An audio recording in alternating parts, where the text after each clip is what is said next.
저희 먼저 인사를 드리겠습니다. 이 진명학원 그 원장이고 오늘 중학교 2학년, 3학년 어머님들 모시고 약 2시간 동안 너무 긴가요? 짧게 하려고 노력을 할 건데 약 2시간 동안 그 개편되는 입시 방향하고 이제 아이들 공부 방향성에 대해서 설명회를 진행할 유헌명입니다. 반갑습니다. 네, 좋습니다. 아주 박수 소리도 좋고 전화기 혹시 그 있으시면 진동이나 무음 모드로 좀 돌려주시고요. 이게 실질적인 그 예비고일 첫 설명회기 때문에 이게 그 뭐라 그럴까 좀 포멀하게 진행을 하거든요. 포멀하게 진행한다라는 얘기는 뭐 좀 재밌는 얘기나 이런 건 좀 안 하고 굉장히 좀 공식적으로 그래서 그 중간에 이렇게 녹화도 하고 있고 그래서 전화 소리가 들어가고 그러면 좀 그러니까 요새 입시 얘기 신문에 언론에 많이 나오죠. 그렇죠. 주로 그 부모님들이 관심 가지시는 핫 이슈가 이제 크게 두 가지인 것 같아요. 하나는 그 학종 정시, 학종의 공정성, 정시 확대, 그죠? 뭐 이런 논의인 것 같고, 하나는 수능 개편안, 그렇죠? 이런 논의인 것 같아요. 이제 두 개가 이제 아주 핫 이슈일 것 같은데, 저희 학원은 뭐 알고 계시는 분들 많이 있으시겠지만, 저희 학원은 원래 이제 대입 학원입니다. 그래서 원래는 이제 중등부를 하지 않죠. 원래는 하지 않는데, 뭐 이런저런 이유로 해서 지금 이제 저희 학원에 그 중등 아이들이 다니고 있죠. 현재 다니고 있고, 중3은 이제 예비고일이라는 이름으로 이제 원래 매년 여름 출발을 해요. 예비고일 프로그램이라 그래서 출발을 하고, 중2 아이들이 있는데, 중2 아이들은 그 사실 중3하고 좀 뭐라 그럴까 비슷하게 저희가 이렇게 공부를 시켰을 때 그걸 좀 감내할 수 있는 애들 그런 애들. 저희 학원이 다른 학원에 비해서는 아마 좀 공부를 많이 시킨다고 알려져 있죠. 그런가요? 예. 실제로 느끼시나요, 그렇게? 재원생 어머님들도 많이 계시니까 많이 시키나요? 예. 아, 많이 안 시킨다라는 반응이 있었습니다. 신경 쓰도록 하겠습니다, 앞으로. 네. 그래서 일단 그 중3 아이들은 고등학교 아이들은 고3 애들 같은 경우에는 이제 여름방학 되면 학교 스케줄을 거의 다 빼라고 얘기를 해서 아이들이 8시 50분 전에 와요. 8시 50분 전에. 그러니까 학생별로 제가 이제 뭐 1대1 코칭을 하거나 이런 아이들도 있기 때문에 좀 네가 더 빨리 오면 선생님이 더 빨리 와서 해주마 이런 아이들은 8시에도 오고 8시 반에도 오고 이렇게 오고 11시 반까지 월화수목 금토 그렇게 공부를 하고요.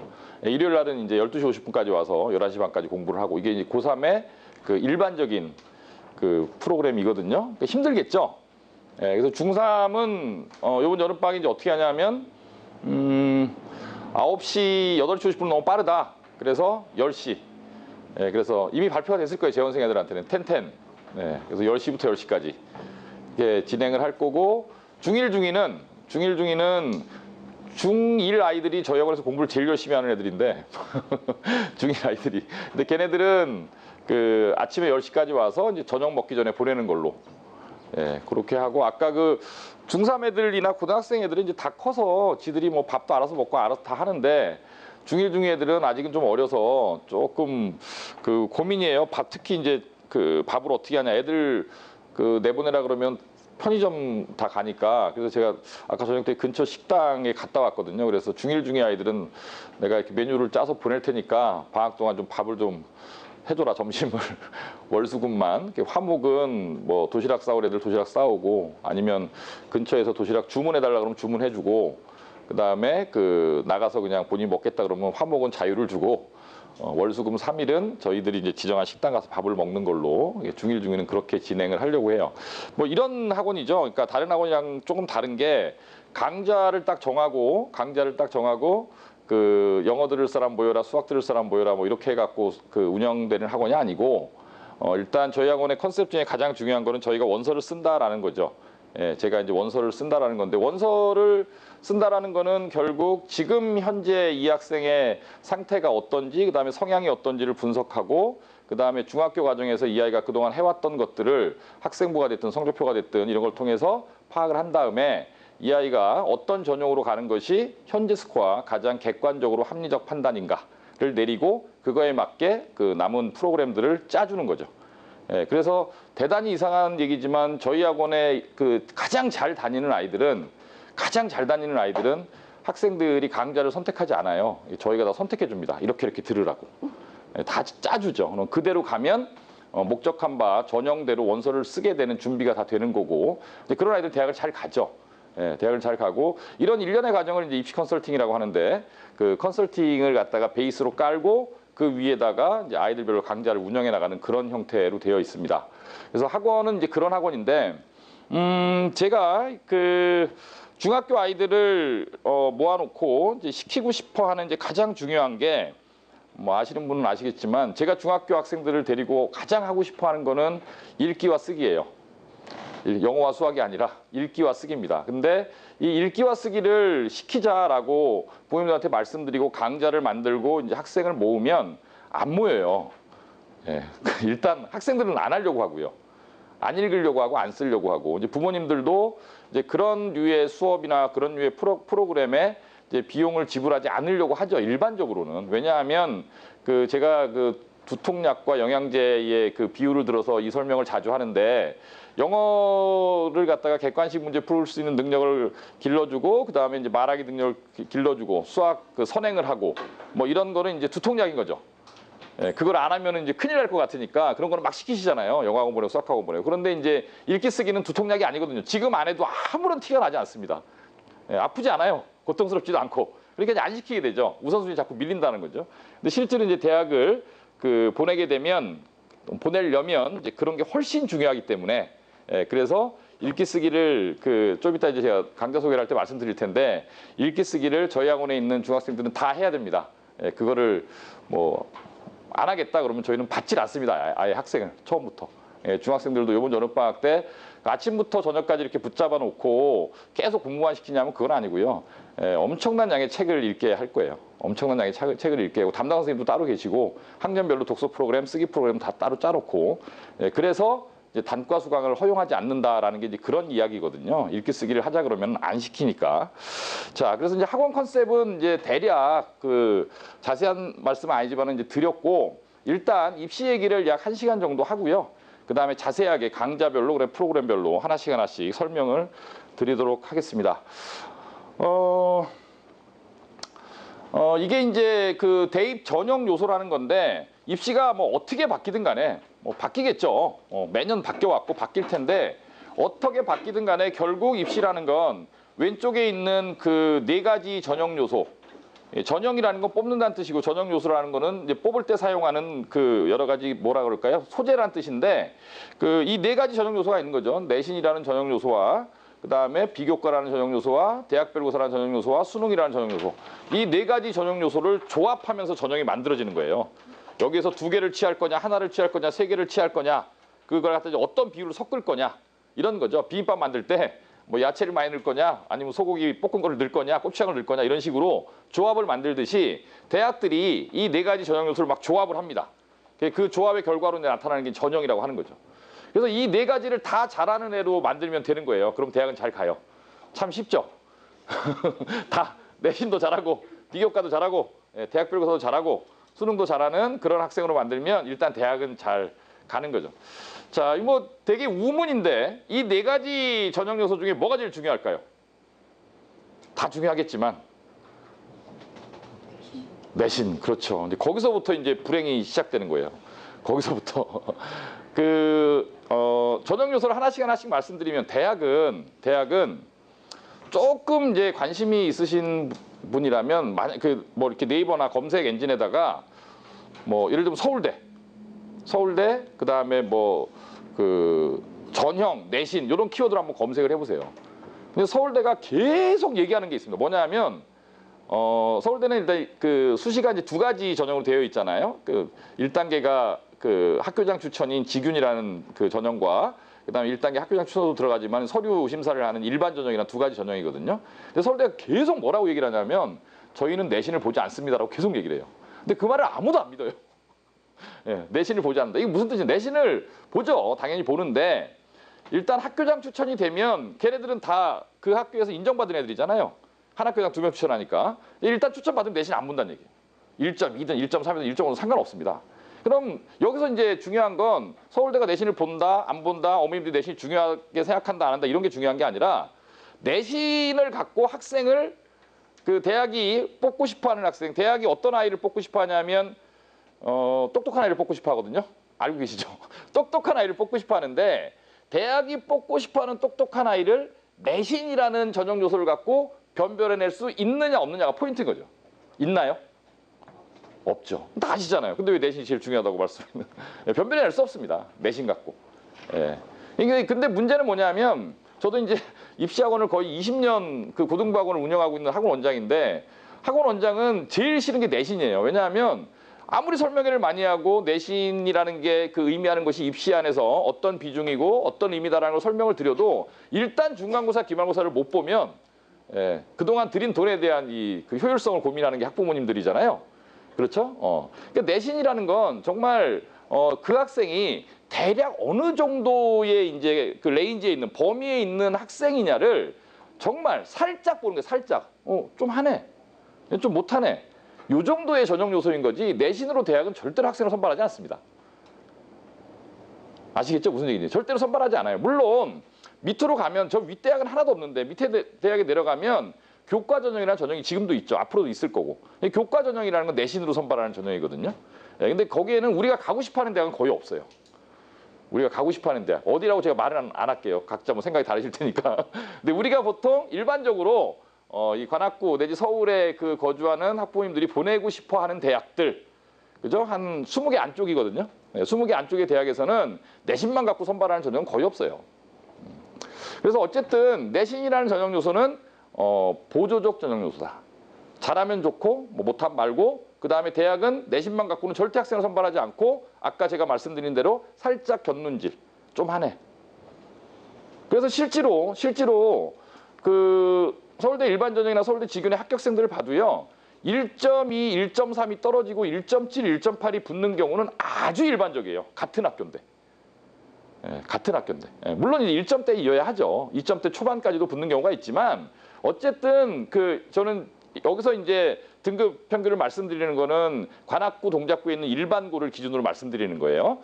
학교마다 좀 차이가 있겠지만, 그래서 1점대 초반에 아이들이 떨어지고, 왜냐하면 1점대 초반에 아이들이 전국에 많거든요. 굉장히. 그런 아이들이 떨어지고 1점대 후반 아이들이 같은 학교라고 하더라도 붙는 경우는 거의 매년 아주 허다하게 일반적으로. 그거 뭐 뉴스거리도 아니에요. 그건 이제는 다 알고 있으니까. 그런 겁니다. 그래서 뭐 전부 다 1등을 못 맞으면 무슨 대학을 못 갈 것처럼 생각하는 거는 사실 좀 잘못된 생각이다. 자, 제 그 질문이 뭐였냐면 요 4가지 전형 중에서 뭐가 제일 중요하냐.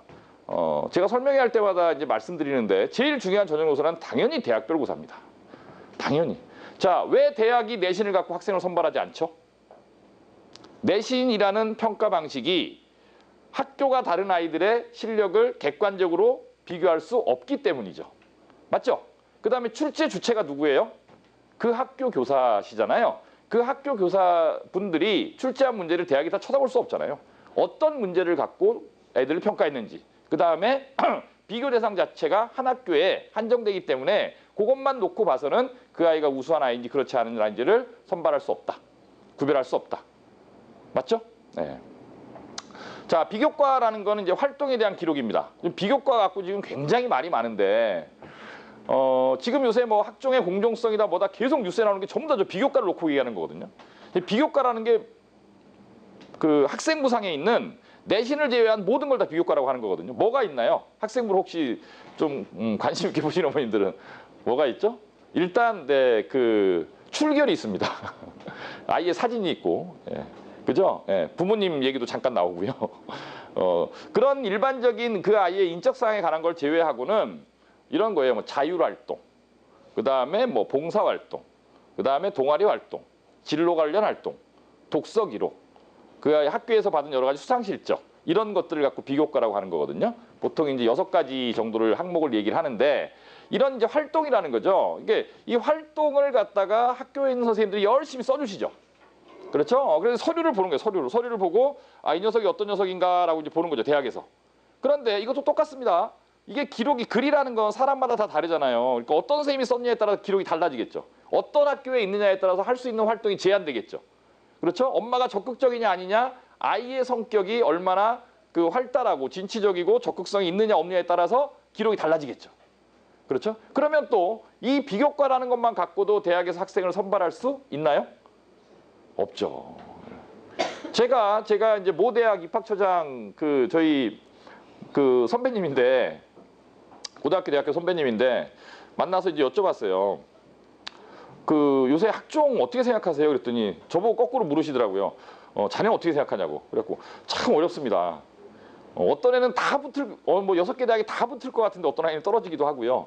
어떤 아이는 얘가 어떻게 되지라고 했는데 붙는 경우도 있고요. 그래서 저는 사실 원서를 쓰는 사람이지만 이 학생부 종합 전형은 이제 깜깜이 전형이라고 생각합니다.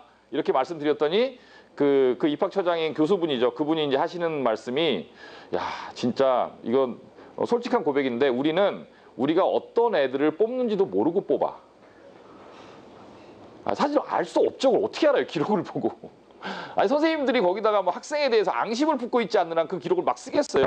얘는 뭐 겉으로 모범생처럼 보이지만 사실은 정말 싸가지가 없고, 뭐 무슨 활동을 되게 막 상을 많이 이렇게 받은 것 같지만 실제로는 엄마가 그냥 어마어마한 자본을 투여해갖고 집으로 고액가에 시켜갖고 상을 받았고, 이렇게 안 쓸 거잖아요. 안 쓸 거잖아요. 그리고 만약에 어떤 아이에 대한 기록이 담임 선생님이나 교과 선생님이 써주셨어요. 그럼 어머님들이 그 학생부 딱 보면, 와, 정말 최고다. 우리 학교 선생님들 최고다. 담임 선생님들 최고다. 이렇게 평가하시겠어요? 아쉽죠. 우리 애가 이런 면도 있는데 왜 이런 거 좀 부각시켜주지, 왜 안 시켜줬어? 그런 아쉬움이 있는 거예요. 그래서 그러면 대학에서 매년 그 수많은 아이들의 학생부와 자소서와 추천서를 받아서 검토하는 이러한 소위 입학처에 계시는, 아니면 각과에 계시는 교수분들이 우리가 이렇게 일반적인 비교과에 대한 기록이 공정치 않다라는 걸 알고 있는데, 그분들은 이 사실을 모를까요? 그분들도 학부모인데. 그 교수분들 아들은 학교 안 다니나요? 다니지. 아는 거죠. 그래서 이게 말이 많은 건데, 저도 이제 큰애가 중1인데 이게 좀, 저는 이제 입시를 하는 사람이라 제가 애가 둘인데 이렇게 보면, 얘는 어떤 전형으로 보낼까를 초등학교 때부터 관찰했거든요. 그게 저는 이제 초등학교 때부터 관찰했는데, 큰애는 저는 거의 마음을 굳혔어요. 큰애는 절대 학종을 시키지 않는다로. 왜 그런 결론을 내렸냐면, 오늘도 제가 이제 모 경찰서에서 전화가 왔어요.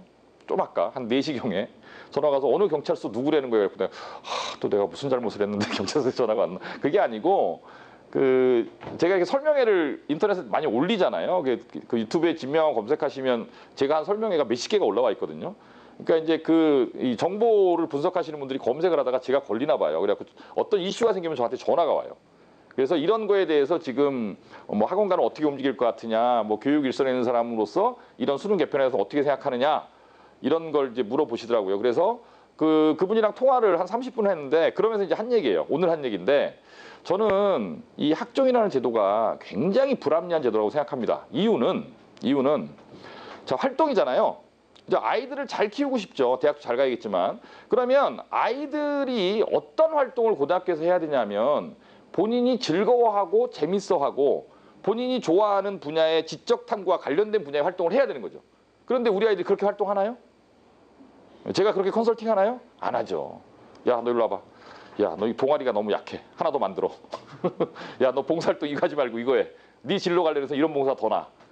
그러니까 뭐냐 하면, 이 활동에 대한 기록이라는 것이 먼저 활동이 있고 그 활동을 하면 기록이 쫓아가서 이 아이를 평가하는 게 아니라, 모범적인 활동이 나와 있고 그 모범 답안지에 맞춰서 아이가 활동을 하게 만들어주는 거예요. 맞죠? 이거 옳은 건가요? 이거 옳지 않다라는 거예요. 이게 저는 저희 첫째는 그런 걸 잘할 애도 아니고 좋아하지도 않고, 그래서 그렇게 키우고 싶지도 않고, 사실 옳지도 않은 것 같고.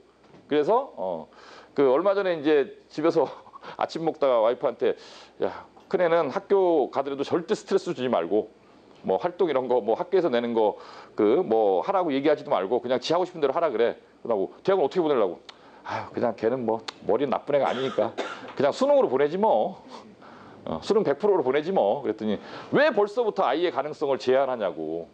또 저희 와이프는 저한테 그러더라고요. 그래서 내가, 야, 그러니까 전문가지. 딱 보면 아는 거지. 그래서 스트레스 주지 마라. 약간 딴 얘기인데, 저희 학원 고2 아이들 대상으로 이번 여름방학도 출발시키는 반이 하나가 있는데, 그게 정시 올인반이에요. 정시 올인반. 이게 이제 정시로 대학을 간다라는 것이 옛날에는 정말 이게 낙타가 바늘구멍 통과 정도로 어려웠거든요. 워낙 조금 뽑고요. 워낙 조금 뽑고, 그 다음에 이게 재수생과의 경쟁에서 이기기가 굉장히 어려워요. 실제로. 정시라는 게 수능이라는 시험 자체가. 준비 과정이 재수생들이 1년 더 하잖아요. 그런데 지금 세상이 이제 어떻게 바뀌었냐면 그 몇 년 사이에 지금 이 근처 학교에 어느 학교에 설명회를 가보시든 아니면 어느 담임선생님이랑 상담을 하시든 간에 모든 학교, 관학교 11개 고등학교가 있잖아요. 모든 선생님들이 전부 다 학종을 안 하면 무슨 일이 생기는 것처럼 말씀하세요. 큰일 나는 것처럼. 비교과를 학교에서 시키는 뭐 이런 거는 이거 해라 저거 해라를 안 하면 그 뭐 대학 가는 방법이 아예 없는 것처럼 그렇게 하거든요. 왜냐하면 그 이 일반고라는 데들은 사실 학생부 기반 전형이 일반고한테 불리한 게 아니잖아요. 왜냐하면 좀 골고루 뽑아주기 때문에 학생부 전형 확대되는 걸 일반고들은 좋아하죠. 근데 그거가 너무 이렇게 학종이 강조되다 보니까 학종이 아니면 대학 갈 방법이 없다라는 것처럼 포장이 되는 거예요. 그리고 모든 아이들이 다 학종으로 그 대학을 갈 수 있는 것처럼 포장이 되고 갈 수 있죠. 낮은 데를. 낮은 데를 갈 수 있는데 실제로 등급에 관한 감이 위에 아이가 있는 부모님들은 아시겠지만 등급에 관한 감이 있으실 텐데 자 2.5등급이면 좋은 등급인가요? 나쁜 등급인가요? 내신. 잘하는 겁니다. 반 5등선? 못하는 게 아니에요. 근데 이제 2.5면 소위 이제 우리가 그 이름을 알고 있는 그런 대학의 문과는 우리가 이름 아는 보내고 싶은 대학 그런 데는 원서를 못 넣어요. 아니, 넣어도 돼요. 떨어질 거니까. 못 넣어요. 이과는 일단 한 그 2.5 정도면 어떻게 비벼볼 수 있는데 뭐 숭실대나 뭐 어떻게 좀 낮은 과나 이렇게 좀 해볼 수 있는데 그 한 이과도 한 3점대가 넘어가면 우리가 이름하는 대학은 못 써요. 그러니까 무슨 얘기냐면 한 반이 한 25명에서 30명 정도의 학생이 있는데 그 중에 절반 이상은 학생부로는 이 우리가 이름 알고 있는 근처에 좀 범위를 넓게 잡더라도 그런 대학에 원서를 넣을 수 없다는 거예요. 이미. 그 의미가 언제냐면 2학년 1학기가 딱 끝나면 몇 학기가 끝난 거예요 지금? 세 학기가 끝난 거예요. 세 학기가 끝나면 그런 데가 원서를 못 넣는다라는 거는 이미 그 늘 아이들은 아직 넣을 수 있는 가능성이 남아 있는 거고 왜냐하면 남은 두 학기에서 또 망칠 수도 있잖아요. 그러니까 아직 그리고 이미 세 학기 내신이 이미 3점대다. 아니면 현재 2점대 내신을 갖고 있는데 이 아이가 10위권 대학을 무조건 가고 싶다. 갈 수 있다. 그리고 수능 모의고사 등급합이 국영수 이렇게 했을 때 5에서 6 근처에 있다 현재. 그런 아이들은 판단을 해야 되는 거죠. 야, 너는 학생부 전형 접자. 근데 딱 학생부 전형을 접는 순간 정말 놀라운 일이 생겨요. 일단 수행평가를 대충 할 수 있습니다. 애들이 수행평가 때문에 시간을 너무 많이 뺏겨요. 왜냐하면 그것도 내부 경쟁이 치열한 거예요. 아시죠? 아이들 수행평가 얼마나 많이 시간을 뺏기는지. 그 수행평가 시즌이 있어요. 이것도 학교에서 좀 과목별로 국어, 영어, 뭐 수학, 사회, 과학이 있으면 수행평가를 좀 이렇게 널찍널찍하게 좀 나눠서 예를 들면 뭐 첫째 주에는 국어를 내주고 뭐 이러면 되는 수행평가 몰리잖아요. 항상. 그렇죠. 몰리니까 그때 되면은 저희 학원에 있는 교무실 6층, 7층, 8층 전 컴퓨터에 애들이 전부 다 따닥따닥 붙어가지고 전부 다 이거 수행평가 한다고. 오늘 못 가요. 왜? 수행평가 해야 돼요. 오늘 못 가요. 수행평가 해야 돼요. 아까도 우리 고3인데 하나 와갖고 선생님 제가 이따 10시에 뭐 애들 오리엔테이션 한다고 다 모이라 그래요. 3학년 아이들. 그랬더니 오늘 못 들어가요. 왜? 그랬더니 오늘 무슨 얘기 하실 거예요? 저는 따로 해주세요. 왜? 수행평가 해야 돼요. 뭐 이런 거죠. 이런 건데 어쨌든 수행평가가 사라지는 순간 아이들한테 어마어마한 시간이 생긴다. 그 다음에 중간고사, 기말고사를 대충 볼 수 있다. 안 갈 거니까. 학생부를 안 낼 거니까. 그 다음에 각종 학생부에 기록하는 것도 어머님도 아실 거예요. 지금 또 그런 시즌이 왔어요. 뭘 올려야 되죠? 세특. 세특을 선생님들이 원래 써주셔야 되는데 선생님들이 그걸 어떻게 다 모르잖아요. 사실은. 예를 들면 과학 선생님이 있어요. 과학 선생님이 뭐 한 5개 학급 정도를 들어가면 아이들이 몇 명이에요? 한 반당 30명씩 잡으면 한 150명쯤 될 거잖아요. 그 아이가 이제 과학 수업 시간에 어떤 식으로 참여했고 이 아이가 과학 수업을 통해서 늘은 향상도가 뭐 그거를 150명 거를 다 파악하고 있는 과학 선생님이 몇 분이나 되겠습니까, 사실. 그런 걸 선생님한테 해달라고 요구하는 것도 사실 힘든 얘기죠. 그렇죠? 어머님들이 학교 교사하시라면 그 쉽겠어요. 그 학생 한 명을 다 이렇게 해갖고 얘 써주기가 힘든 거예요, 사실. 그러다 보니 제가 얼마 전에 이제 우리 지명학원 학부모 밴드에도 그런 일을 썼는데 참 선생님들 요새 학교 선생님들 정말 고생 너무 많이 하신다고. 학생부 그 쓰신다고. 근데 그런 것들은 이제 애들이 써서 내죠. 어느 정도 이제 딱 잡아서 내면 이제 그거를 갖다 이제 수정 보완해서 이제 써주시고 막 그러는데 아이들이 그것도 다 내야 되는 거죠. 독서록도 내야 되죠. 독서록 뭐 어떤 책을 읽었는데 느낀 점은 뭐고 많이 내는 애들은 뭐 한 번에 막 10개, 20개씩 막 이렇게 써갖고 내면 거기서 취사 선택하기도 하고 막 그러거든요. 그럼 또 선생님들 저희 같은 사람들한테 와서 선생님 이거 좀 봐주세요. 고쳐 써주세요. 어마어마한 시간이 투자되는 거죠.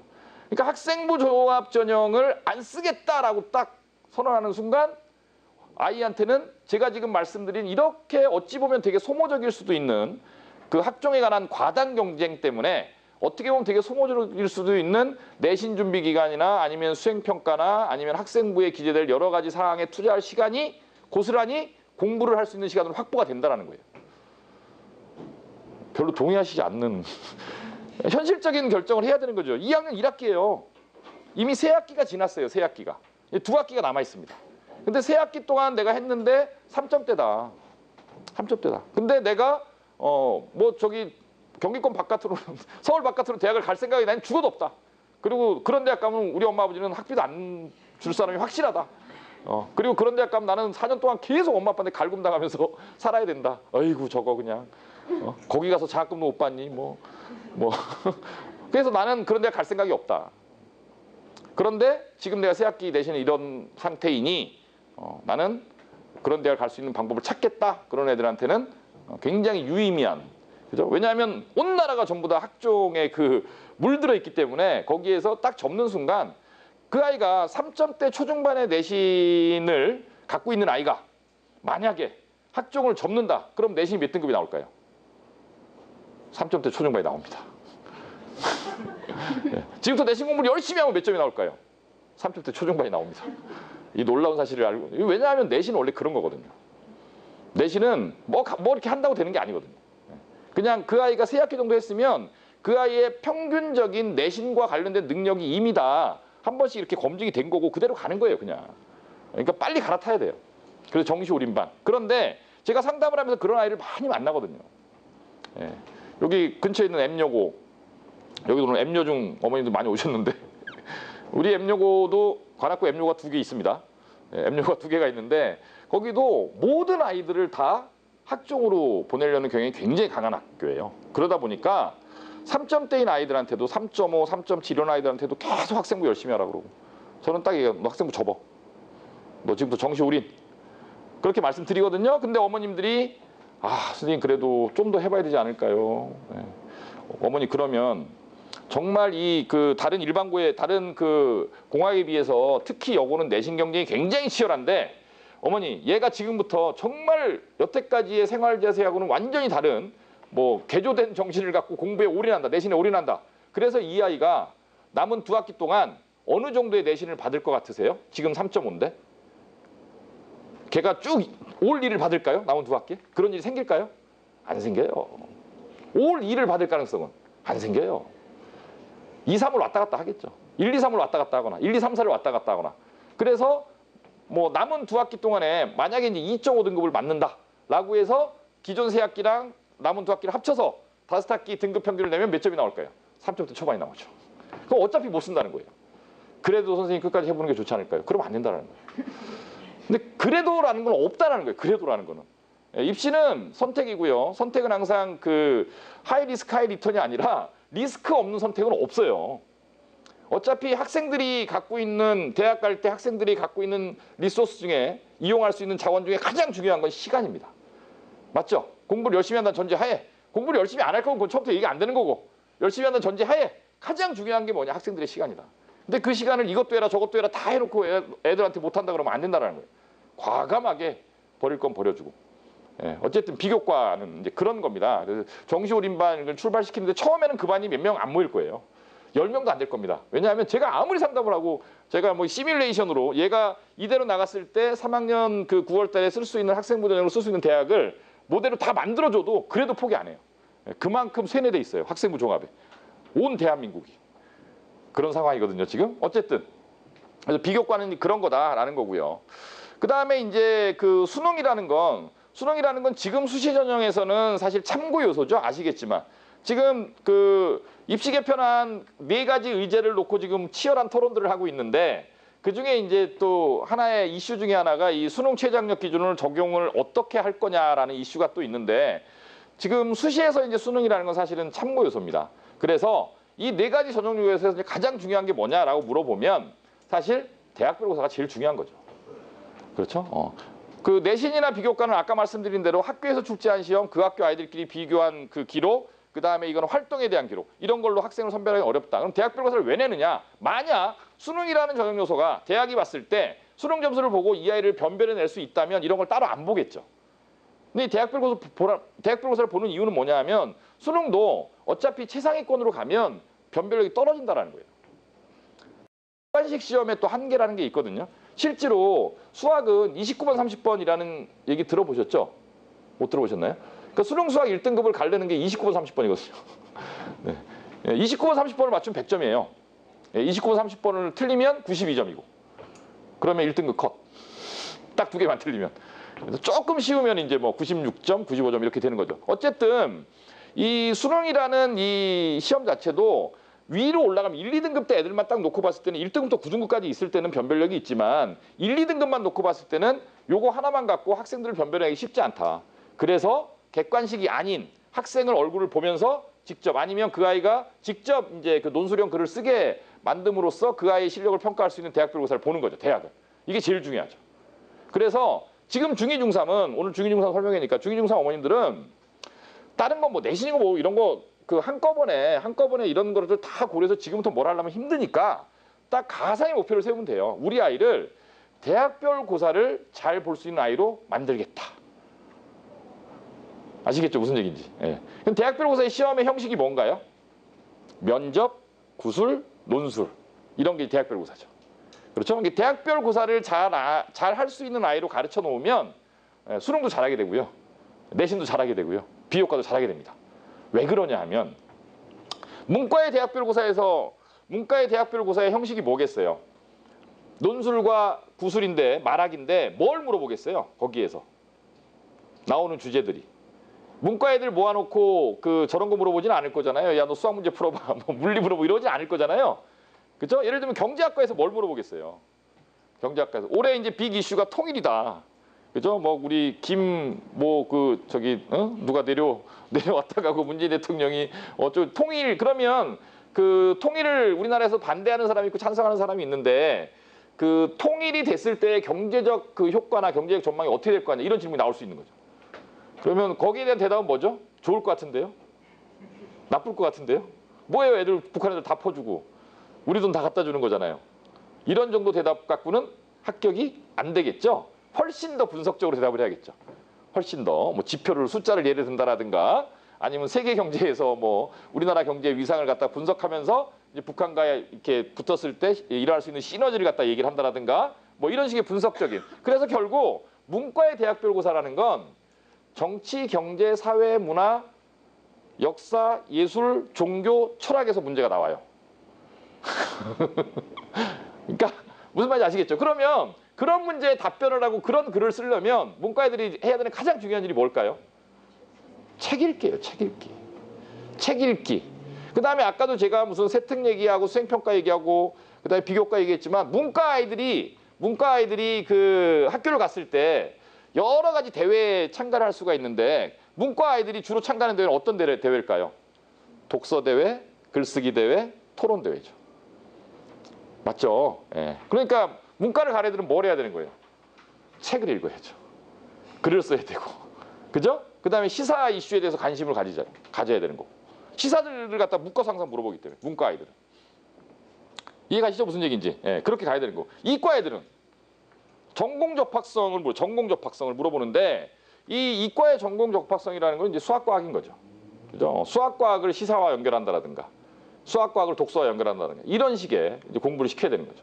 그렇죠? 그러면 대학별 고사를 이제 문과와 이과가 약간 살짝 다른데 수학과학을 잘하면 수학과학 대학별 고사에 대비해서 뭐 수리 논술, 과학 논술 아니면 뭐 수리 면접, 수리 구술 이런 거를 갖다가 잘하는 아이로 지금부터 준비를 쫙 시켜 놓으면 걔가 수능 수학과학을 잘 볼까요? 못 볼까요? 잘 보겠죠. 대회 나가서 상을 잘 받을까요? 못 받을까요? 잘 받겠죠. 내신. 그러니까 다 똑같은 거예요. 대학별 고사를 가상의 목표로 딱 설정해 놓고 이걸 잘할 수 있는 아이로 이렇게 딱 키워 나가면 이제 문과든 이과든 사실 나머지 전형 요소들도 다 잘하는 아이가 될 수밖에 없다. 그래서 복잡하게 생각하지 말고 자꾸 이렇게 모델을 넓히지 말고 대학별 고사라는 건 없어지지 않아요. 예. 오늘도 제가 아까 그 경찰서에서 통화하면서 그 얘기 했는데 이런 얘기인 거예요. 수능 개편안이 뭐 의제 1, 의제 2, 의제 3, 의제 4로 나눠서 지금 막 토론을 하고 있는데 이게 어떤 식으로 결론이 나고 어떤 식으로 대입이 바뀔 것 같냐. 그래갖고 제가 뭐라고 대답했냐면 그건 1라운드다. 1라운드에서 어떤 의제가 채택이 되고 거기에 절충안이 뭐가 나오든 간에 우리나라 대학 입시의 구조를 결정하는 건 교육부가 아니고요. 대학이에요. 그러니까 예를 들면 수능을 갖다가 이렇게 이런 식으로 보자라고 이제 해놨는데 그걸 갖다 대학에서 뭐 수능을 안 보겠다. 우리는 반영 안 하겠다. 이래 버릴 수도 있는 거라는 거죠. 그렇죠? 그리고 대학별 고사의 비중을 어떻게 둘 것이냐. 그 다음에 학종의 그 퍼센테이지를 얼마만큼 늘리고 정시를 어디까지 늘릴 거냐. 이런 건 다 누가 결정하는 거예요? 이건 다 대학이 결정하는 거예요. 대학이. 그래서 2라운드가 시작됩니다. 제도가 만들어지면 그 다음에 각각의 대학이 어떻게 학생을 뽑을 것인가에 대한 대학마다의 요강이 만들어지겠죠. 그게 진짜인 거죠. 그렇죠? 그러나 아까 제가 말씀드린 대로 이러한 전형 요소만 갖고 대학이 학생을 선발하는 건 쉽지 않기 때문에 이 대학별 고사를 대학이 포기하지는 않는다라는 거고 그래서 대학별 고사를 잘하는 아이로 그 아이를 가르쳐 놓으면 된다. 이해 가시죠? 무슨 얘기인지. 예. 근데 그거 어떻게 하면 이제 그걸 가르치느냐? 저한테 보내시면 됩니다. 그냥. 제가 이게 뭐 전형에 관한 아까 그 일반적인 설명들인데 자, 요게 지금 이제 현재 존재하는 5가지 전형이에요. 근데 여기에서 부모님들이 가장 어려워 보이는 게 어떤 전형이에요? 5가지 중에서.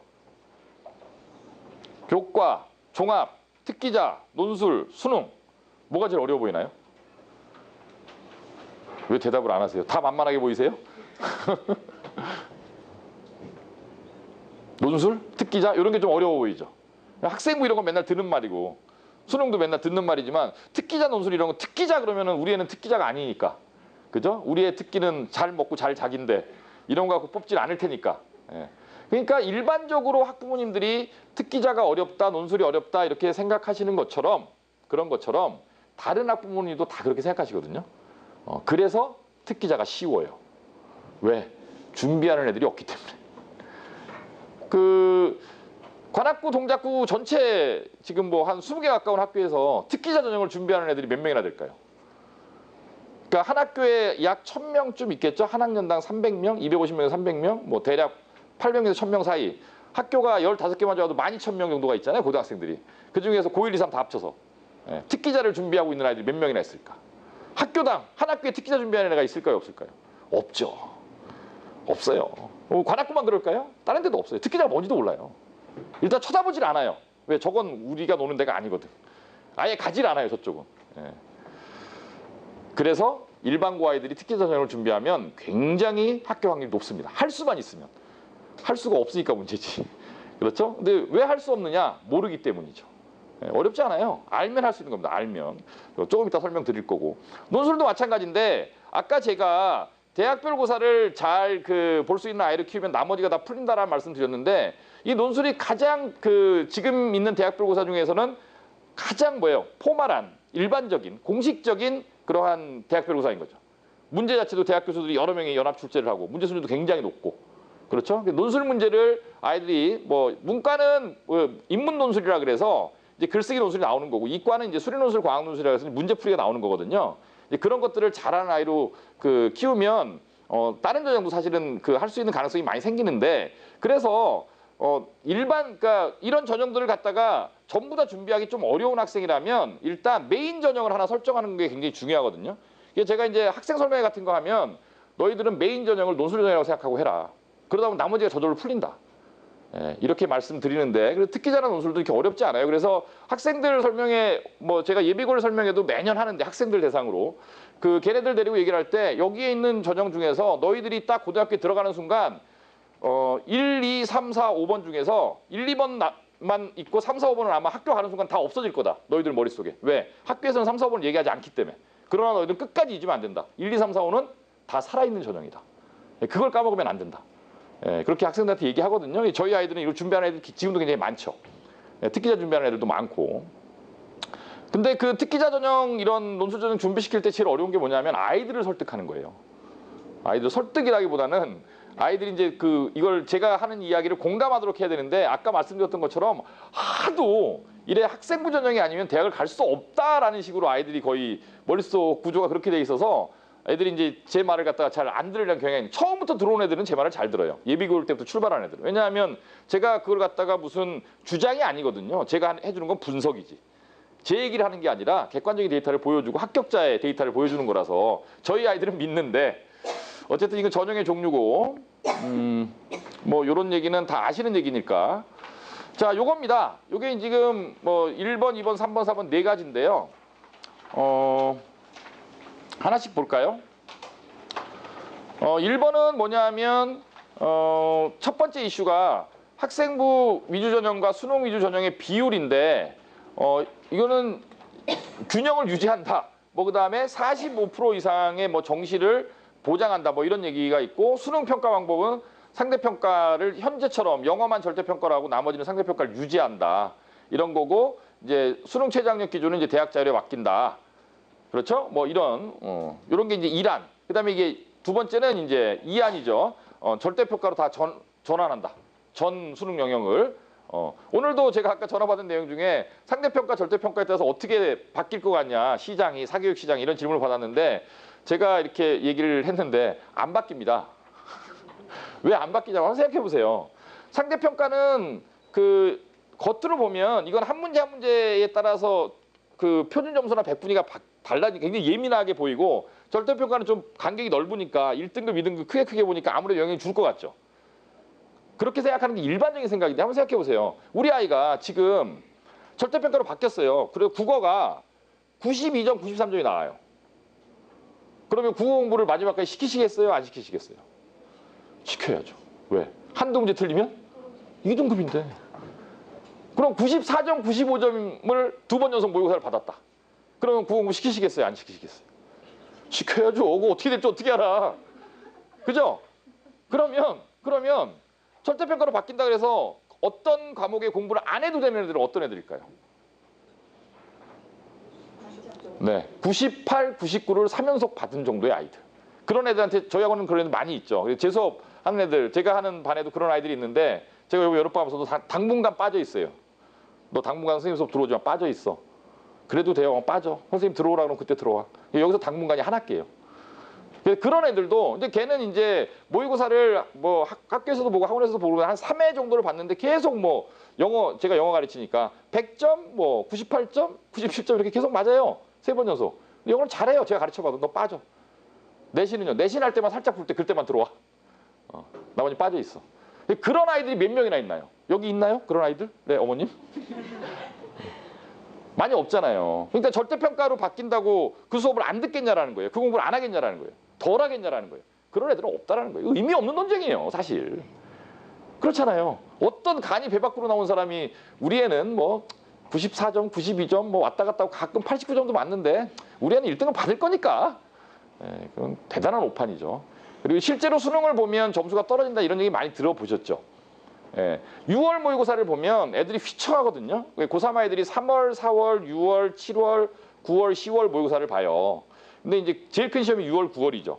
3월, 4월에 점수를 잘 받았던 아이들이 6월 딱 모의고사 보면 휘청합니다.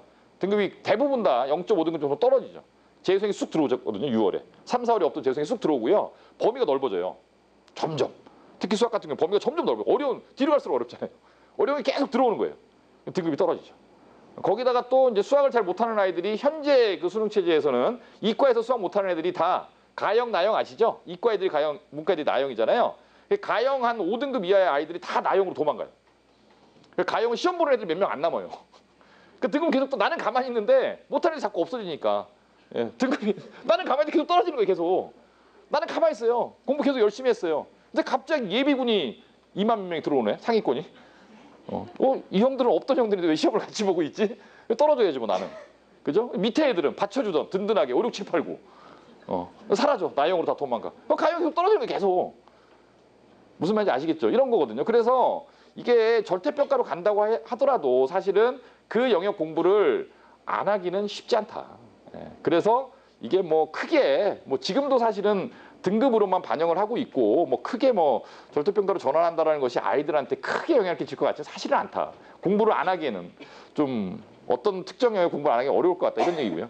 3안은 뭐 1안 그 2안 제외하고 전부 다 이제 1안, 3안, 4안은 상대평가를 유지하자. 그러니까 상대평가 유지하겠다는 얘기죠 거의. 그렇죠? 이대로 가겠다는 얘기고요. 그 다음에 이제 확실한 움직임은 이런 거예요. 확실한 움직임은 일단 이게 어떤 의제 쪽으로 아니면 조정안이 나와서 결론이 나든지 간에 확실한 그 방향성은 정시는 는다. 그죠? 학생부의 학생부 전형의 불공정성에 대한 여론이 너무 지금 올라갔기 때문에 이런 여론을 앞에 놓고서 정시 비중을 안 늘릴 수는 없을 것 같다.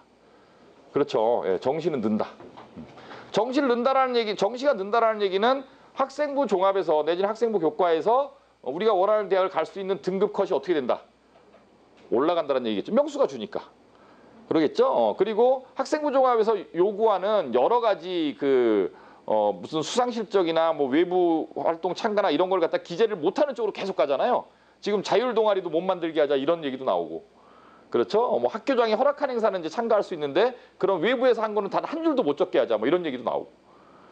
그렇죠? 그게 이제 그 강남과 비강남을 가르는 기준이라면서요. 학생부 종합에서 어떤 활동을 했느냐. 그래서 그러면 이 학생부 종합에서 학생부에 쓸 수 있는 항목이 줄어들게 되면 무슨 일이 생기느냐. 대학은 더 학생을 변별하기가 어려워지겠죠. 그렇죠? 그러면 서류의 비중이 줄어든다. 대학의 입장에서는 아니 그렇게 다 빼버리면 지금도 잘 모르겠는데 어떤 애를 뽑는지 모르는데 다 빼버리면 어떻게 뽑으라는 얘기야. 그러면 대학별 고사의 비중을 늘린다. 이해가시죠? 무슨 얘기죠? 5대 5다 그러면은 이제 뭐 이렇게 서류를 한 30, 그다음 면접이나 구술을 한 70 이런 식으로 아니면 문제를 더 어렵게 출제하든가 이런 식으로 가겠죠. 대학은 이게 이 정부와 대학 간의 팽팽한 줄다라기는 뭐냐면요. 정부는 야 그냥 학교 생활 열심히 하고 성실한 아이 뽑아 지역 관계없이. 그래서 대학에서 열심히 가르쳐서 대한민국의 인재를 길러내. 이게 정부의 요구고요. 대학은 우리는 그럴 생각 없고 원래 똑똑한 애를 뽑아올 거야. 이거예요, 이거. 적당히 뽑아서 뭐 이렇게 무슨 그 저소득층 자녀든 아니면 지방 애들이든 뭐 이 사교육의 어떤 혜택을 못 받아서 공부를 좀 못하더라도 역량 있는 애들이 있으면 뽑아다가 대학에서 열심히 가르쳐갖고 잘하는 애를 만들어라. 이런 그 요구사항인 거고 정부의 요구. 지금 정부의 우리 문재인 정부의 정책 방향이 그런 거잖아요. 그렇죠? 그런 거잖아요. 예, 평등한 세상 만들기잖아요. 그렇죠? 부모의 경제력에 좌우되지 않는 그러한 대입제도. 그죠? 그래서 선행학습이 안 돼 있어도 좋은 대학 갈 수 있는 그런 거잖아요, 지금. 그러나 대학에서는 그럴 생각이 별로 없는 거죠. 왜냐하면 생각해 보세요. 지금 이따 수능 개편안 제가 말씀드릴 또 할 건데 지금 구조상으로 보면 지금 수능 개편안에 보면 과학투가 다 빠져 있어요. 과학투가. 근데 예를 들면 기계공학과 교수예요. 기계공학과에서 가장 중요한 과목이 뭘까요? 고등학교 과목 중에서. 수학물리. 수학물리 영어죠, 사실. 예, 교재가 영어로 되어 있고. 예, 수학하고 물리가 돼 있는 애들을 상대로 가르쳐야죠. 근데 지금 이론상으로는 물리2를 학교에서 내신으로 선택하지 않고 수능도 안 보고 기계공학과에 들어올 수 있는 지금 상황이거든요. 만약 이렇게 바뀐다면. 그럼 그 대학 기계공학과 교수가 얘를 뽑을 거잖아요. 뽑을까요? 안 뽑을까요? 안 뽑죠. 아니 그럼 대학교 교수가 생각해보세요. 연대 기계학과 교수가 1학년 애들 모아놓고 물리2 가르쳐요? 교실에서? 우리나라 교수님들이 과연 그렇게 친절하실까요? 물리2가 안 되어 있는데 안 뽑죠. 무슨 말인지 아시겠죠? 그러니까 이제 정부의 입장은 물리2 안 돼 있어도 뽑으라는 거고 우리는 뽑지 않겠다는 거예요. 그렇죠? 왜냐하면 그런 애를 뽑아놓으면 우리가 힘드니까. 잘하는 애를 뽑겠다는 거예요. 잘하는 애. 가르치기 좋은 아이를. 그런 거잖아요, 지금. 맞죠? 그러면 수능에서 만약에 물투를 갖다가 안 본다. 그러면 대학은 어떻게 할까요? 대학별 고사에서 보는 거죠. 물리를 잘하는지 못하는지. 그런 거예요, 그런 거. 그러니까 2라운드가 아직 남아있다는 게 이제 그런 뜻인 거고요. 네. 그래서 방향성은 어쨌든 학종의 그 명수는 조금 줄어들 거고, 그 다음에 학종에서 우리가 이제 체크리스트에 있는 어떤 아이를 평가하는 이런 그 요소는 그 아이들의 좀 피곤함은 조금 줄어들 것 같다. 적을 수 있는 게 한계가 있으니까. 그리고 정시는 너무 당연히 늘 것 같고, 대학별 고사의 비중은 학생부의 서류의 비중이 떨어지는 것만큼 대학별 고사의 비중이 강화될 거다. 대학은 그런 우수한 학생을 변별하는 그런 시험을 포기할 생각이 없기 때문에. 이해 가시죠? 무슨 얘기인지. 그런 세 가지 방향성으로 이제 움직일 겁니다. 예. 자, 그래서 여기 제가 이제 써놓은 것처럼 수능유지 전형은 어떤 식으로든 확대될 거고, 학종은 이제 비중이 축소되고 공정성이 회복될 거다. 이런 얘기고요. 자, 이게 개편안인데 이게 참 재밌습니다. 이게 저는 이 개편안 딱 나오는 날 이게 시안이 하나예요. 아까 의제는 4개가 있잖아요. 근데 이거 수능 개편안 딱 시안이 하나예요, 하나. 그러니까 특별한 일이 없으면 이렇게 가는 거거든요. 특별한 일이 없으면. 근데 이걸 딱 보는 순간 와, 진짜 어떡하려고 딱 이런 생각이 드는데, 자, 첫 번째 포인트. 국어가 선택 과목, 그러니까 국어가 문과, 이과 지금도 이제 같이 보는데 국어가 여기 보시면 공통이 독서가 뭐냐면 비문학이라고 부르던 거예요, 옛날에. 예, 그다음에 문학. 그다음에 선택이 화법과 작문과 언어와 매체 요 둘 중에 하나 선택하라는 거거든요. 근데 사실 학부모님들 입장에서도 화법과 작문과 언어와 매체가 뭘까? 구별 가세요? 잘 모르시겠죠. 예, 이건 뭐냐면 지금 이제 수능이 세 가지 영역으로 나오거든요. 화작문이라고 돼 있는 화작문. 화작문이 화법, 작문, 문법이에요. 그다음에 문학, 독서 이렇게 세 명의 출제되거든요. 근데 거기에서 문학하고 독서는 놔두고 화작문을 빼서 화법과 작문을 하나로 묶고 언어라고 써 있는 게 문법이거든요. 그러니까 화법, 작문과 문법을 분리하는 거예요. 그렇게. 그러면 학생들이 화작을 선택할까요? 언어와 매체를 선택할까요? 학생들은 화작을 선택합니다. 왜? 문법은 싫거든요. 학교 다닐 때 문법 좋아하셨나요? 국어 문법 좋아하셨나요? 된소리 대기 이런 거 기억나세요? 어? 이모음 역행동화? 국외음화? 이런 거 좋아하셨어요? 중세국어 좋아하셨어요? 중세국어의 변천 뭐 이런 거. 머리 아프죠? 애들은 모든 어학에서 아이들이 가장 싫어하는 게 문법이에요. 그죠? 영어도 문법을 싫어하고. 그렇죠? 아이들은 일단 언어와 매체라는 분야는 그 선택을 안 하려고 할 거고 국어 선생님들이랑 회의를 해봤어요. 우리는 어떤 정책을 이렇게 가면 어떻게 가야 되느냐. 화작이 쉬워 보인다. 그러나 사실 공부를 하면 그 문법은 언어와 매체라는 거는 이제 지금 우리가 옛날에는 정보를 받아들이는 수단이 사실 책하고 이런 거밖에 없었잖아요. 근데 언론도 매체라는 게 신문밖에 없었는데 신문에다 방송. 근데 지금 뭐 인터넷 매체가 너무 많아지잖아요. 근데 각각의 이제 신문이나 방송은 어쨌든 일방향이고 인터넷 매체는 쌍방향인데 각각의 매체가 그 정보를 제공하는 형식이 다 다르다라는 거죠. 그래서 매체별로 글을 쓰는 그런 방법들에 관한 그 학생들의 어떤 분석, 그런 특성에 대한 파 이런 것들을 물어보겠다는 거거든요. 그래서 실제로는 그 작문 안에도 약간의 문법적 요소가 있지만 이 학생들은 이 언어와 매체라는 교과서 안에 문법이 들어가게 되면 문법을 안 하려고 그럴 거다. 그래서 화작이 이제 아이들이 대부분 다 선택할 텐데 실제로 점수 맞추기는 이제 그 언어와 매체가 더 쉽다. 공부만 하면 딱딱 떨어지니까. 화작은 딱딱 떨어지지 않고. 그러니까 이게 선택감을 이렇게 만들어 놨지만 결국 이렇게 돼버리는 거예요. 화작을 선택하는 아이들이 뭐 8, 90% 이렇게 될 거고요. 언어와 매체를 선택하는 애들은 이제 극소수의 아이들. 이런 식으로. 그 다음에 학교 수업도 이제 굉장히 좀 피곤해지는. 그렇죠? 이게 왜냐하면 이게 지금 2015 개정교육과정이 선택형 교육과정이기 때문에 고2, 고3 때 학교에서 개설을 하는 거거든요. 화법과 작문이라는 과목을 개설을 하고 언어와 매체라는 과목을 개설을 해요. 학생들 선택하게 하거든요. 그럼 애들이 언어와 매체를 안 하고 다 화작을 하겠죠.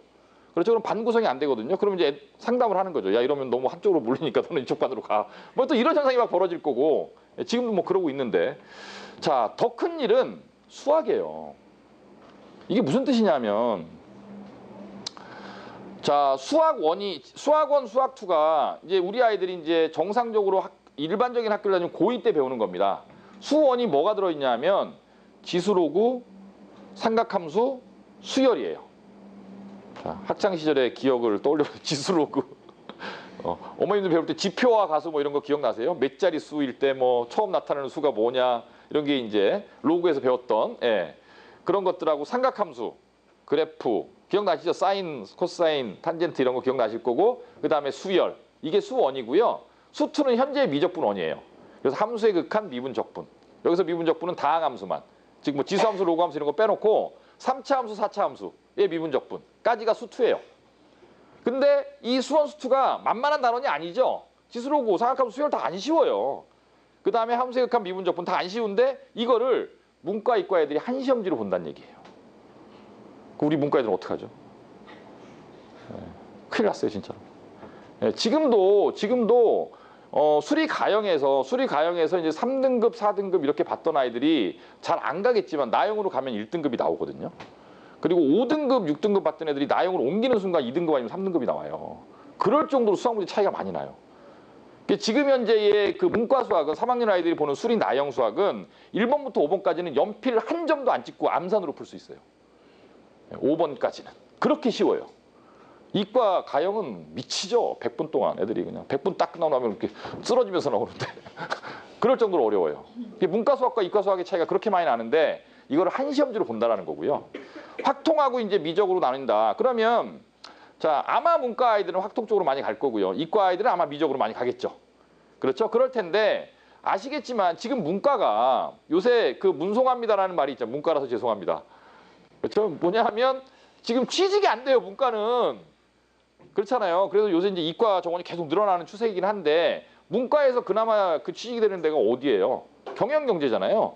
경영경제학에서 그거 전공한 애들은 미적을 당연히 해야겠죠. 그러니까 결국 이과 아이들 전부 하고요. 그 다음에 이제 문과 상위권 아이들은 이제 미적을 다 한다는 얘기고, 그러니까 이게 뭐냐면 상위권 시험지와 하위권 시험지가 나뉜다는 얘기예요. 그리고 문과 애들 다 죽었다는 뜻입니다. 무슨 말인지 아시겠죠?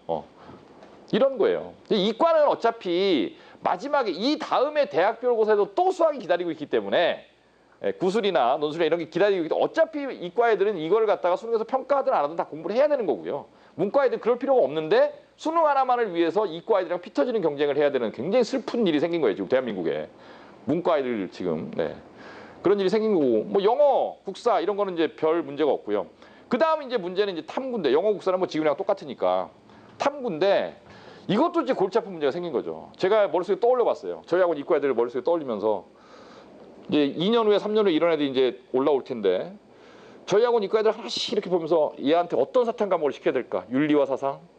과연 할 수 있을까? 복가 정치? 과연 내가 그걸 할 수 있을까? 이과 애들은 정말 이과거든요. 예. 걔네들은 정말 이과라서 걔네들은 일단 글이 수학 문제도요. 문제가 3줄 이상 넘어가면 첫 줄이 기억이 잘 안 나는 애들이에요. 실제로 그렇거든요. 근데 이제 사회 과목이라는 게 어떤 과목인지 아시잖아요. 사회문화, 뭐 윤리와 사상, 생활과 윤리. 이걸 가르칠 수 있을까 아이들한테? 복가정치, 선거제도, 인권, 민주주의, 사회계약설 이거를 이과들한테 가르친다? 굉장히 어렵다. 일단 그래서 제가 요번에도 그 여름방학 하면서 이제 독서 하는 이유가, 그러니까 이런 그 사회 과목은요, 그 교과서에 있는 내용만 공부해 갖고는 절대 점수가 안 나옵니다. 이게 왜 그러냐면요, 20문제거든요. 20문제인데 2점짜리 10문제, 3점짜리 10문제가 나와서 20점 더하기 30점에서 50점 만점이에요. 근데 그 20문제 중에서 거의 어렵다고 생각하는 게 거의 한 반 정도, 3점짜리 문제는요, 다 케이스예요. 케이스가 뭐냐 하면, 그 예를 들면 뭐 사회문화 같은 걸 말씀드려요. 그러니까 사회문화 기억나실지 모르겠지만 기능론적 관점과 갈등론적 관점 이런 거 기억나세요? 똑같은 사회 현상을 보고 이걸 갖다 밝게 쳐다보느냐 어둡게 쳐다보느냐의 문제예요. 기능론이냐 갈등론이냐 뭐 이런 건데, 이런 거를 기능론 갈등론을 이해시키는 것도 굉장히 어렵지만 이런 기능론이 뭐예요 갈등론이 뭐 이런 걸 물어보는 게 아니고요. 그냥 사회 현상을 줘요. 뉴스를 하나 줘요. 신문에 있는 뉴스를. 그리고 밑에 1번, 2번, 3번, 4번, 5번이 되는데 위 사례를 이렇게 해석하는 사람은 기능론적 관점에 있는 사람이다. 위 사례를 이렇게 해석하는 사람은 갈등론적 관점에 있는 사람이다. 여기에서 틀린 거 맞는 걸 골라내라. 이런 게 시험 문제예요. 그러니까 팩트를 물어보는 게 아니에요. 1번부터 5번까지 중에서 뭐 정답이 뭐냐 이런 걸 물어보는 게 아니라 사례를 분석할 수 있는 그런 그 응용력이나 적용력이 있느냐 없느냐를 물어보는 거거든요. 근데 이거는 그냥 수업 시간에 이렇게 뭐 그 부모님들 옛날에 그 사회 배울 때 표 그리고 뭐 이렇게 막 거 갖고 뭐 이거 이렇게 막 기억 니은 이렇게 해서 가르쳤던 그런 식의 수업 방식으로는 절대 문제 풀 수 없어요. 끊임없이 아이들한테 실제 시사 문제 이론을 적용하게 해보고, 그 다음에 신문도 계속 읽게 해보고, 이렇게 하지 않으면 맞출 수가 없는 문제라는 거예요. 그 다음에 과학은 과학 한 과목 돼 있는데 과학 한 과목이 원이거든요. 물, 화, 생, 지입니다. 뭘 선택하시겠어요? 하나만 선택하라 그러면. 저희 물리 하실 거예요? 제가 이제 뭐 아시는 분 아시겠죠? 제가 난강고등학교 나왔는데 저희 고등학교 3학년 때 문과가 6반이었어요. 한 반에 60명씩, 360명. 이과가 9반. 근데 저희 때 이제 학력고사 때 그 이과 애들은 과학을 2개 하고 문과는 하나만 하면 되거든요. 그래서 물, 화, 생지 중에 하나를 선택하는데 저는 물리 선택을 했어요. 약간 이상하죠? 근데 360명 중에 물리 선택자가 몇 명일까요? 2명. 저하고 제가 꽂힌 친구 하나. 아무도 물리 선택 안 해요. 저는 원래 수학을 좋아해서 그 물리라는 과목이 저한테 되게 쉽게 다가왔었는데, 그리고 문과 물리는 정말 쉬웠어요. 이과 물리는 어렵지만. 그런데 문과 애들한테 과학 항목 선택하라 그러면 물리 선택할까요? 안 해요. 화학 선택할까요? 안 해요. 생명과학 쉬울 것 같죠? 어려워요, 생명과학. 요새는 가장 핫한 과목이 지구과학이에요. 지금 현재 수능에서도 선택 과목 1등이 지원이에요. 지구과학원. 이게 1등이에요. 압도적인 1등이에요. 그 다음에 생명과학. 화학 물리는 아주 몇 명 안 되는 3등과 4등을 다투고 있는 그런 정도. 그래서 이제 과학탐구 이제 한 과목을 선택해라. 이러면 이제 무슨 일이 생기느냐? 문과 애들은 전부 다 지원 선택. 이과 애들도 그 적어도 절반 정도는 지원 선택. 그리고 한 30%가 생원 선택. 나머지 20%가 물원 하원 선택. 그러면 이런 일이 생기면 물원 하원은 정말 잘하는 애들밖에 안 하겠죠. 그럼 점점 더 선택을 안 하겠죠. 그렇게 될 거잖아요. 그러면은 이제 대한민국에서 가장 해피한 과목 선생님들은 지구학 선생님들이죠. 지구학 선생님들 이걸 보는 순간 만세를 불렀다는 거예요. 드디어 우리의 시대가 왔다. 지구과학의 시대가 왔다. 문과 애들이 다 봐야 되는데 이거를. 얼마나 많은 학원 강사들인지 무슨 일이 생기냐면 이제 물리 선생님들이 갑자기 이제 옷을 바꿔 입을 거예요. 제가 사실은 지구과학 선생님이었다. 네. 실제로 그럴 겁니다. 실제로. 네.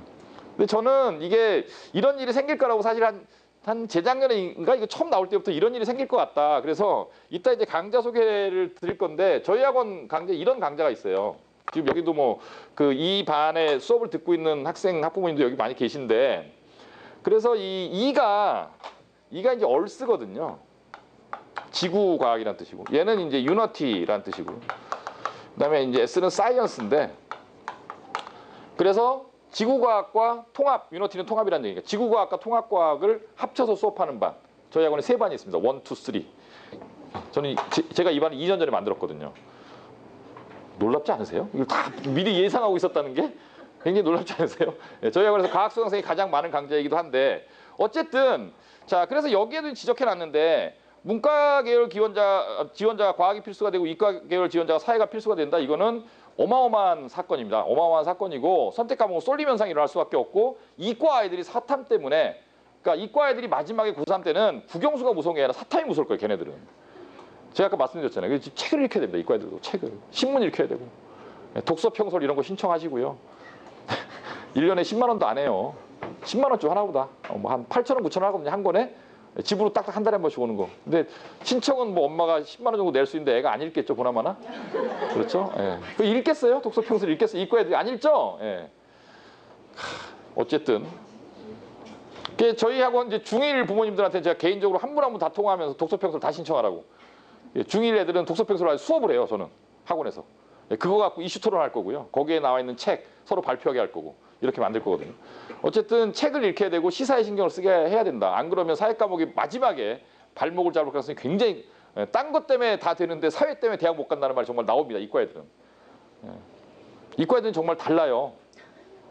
정말 다릅니다. 문과 애들하고. 다른 세상의 아이들이기 때문에. 자, 그러고 수능 개편은 이대로 이제 거의 갈 게 확실시 되는 거죠. 수학하고 과학이 이슈다라는 거고요. 이거는 이제 그 고등학교 얘기인데, 지금 이제 제가 부모님한테 그 질문을 받으면 고등학교 선택을 제일 많이 물어보죠. 특히 중3 엄마들. 그죠? 정말 고민되시죠? 뭐 나중에 또 제가 11월 달에 요 주제를 갖고 좀 대대적으로 설명회를 또 하는데, 미리 좀 말씀드리면 외고자사고는 보내지 마시고요. 당연히. 곧 없어질 학교들이니까. 없어집니다. 워낙 강경합니다. 워낙. 누가요? 대통령, 교육부 장관, 교육감. 워낙 강경하기 때문에 무조건 없어집니다. 없어질 거보다. 그리고 절대 유리하지 않습니다. 뭐 학생부 전형은 일반고 가면 유리하고, 뭐 수능 전형이나 논술 전형은 자사고 가면 유리하고, 보통 이렇게 자꾸 이렇게 이분화해서 얘기를 하는데 그렇지 않습니다. 사실은. 그 학생부 전형이든 학생부 전형은 일반고가 당연히 유리하고요. 그 다음에 정시나 논술 전형을 가더라도 일반고들이 유리해요. 왜 그러냐면 쓸데없는 그런 자기가 선택하지 않은 과목, 특히 외고 같은 데를 가게 되면 커리큘럼 자체가 내가 대학 갈 때 이제 그 시험 보지 않을 과목을 너무 많이 배워요. 근데 아무리 내가 내신으로 대학을 안 간다 그래도 학교에서 뭘 하면요, 그걸 안 할 수가 없거든요. 아니, 다 숙제 내라는데 어떻게 안 내? 숙제 내야지. 공부해야지 중간고사 본다는데. 그런 부담이 상당히 생각보다 훨씬 더 크다라는 거예요.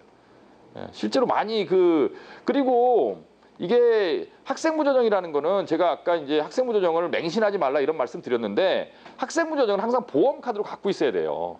그러니까 수시원서 6장을 쓰면 그 중에 한 뭐 3장이나 4장을 좀 위로 아까 제가 뭐 특기자도 있고 논술도 있고 이렇게 말씀드렸는데 그렇게 쓰는 아이들이 2장 정도는 학생부로 보험을 들 수 있으면 참 좋거든요.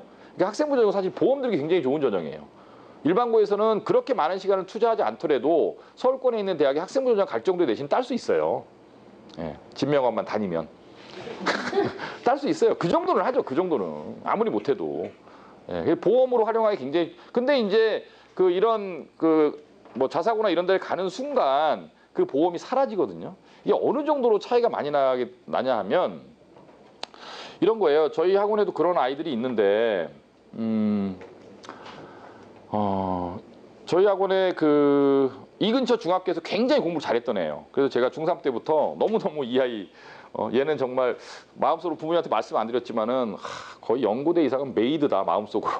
연고대 이상은 메이드다 그러면 대학이 몇 개 안 되잖아요.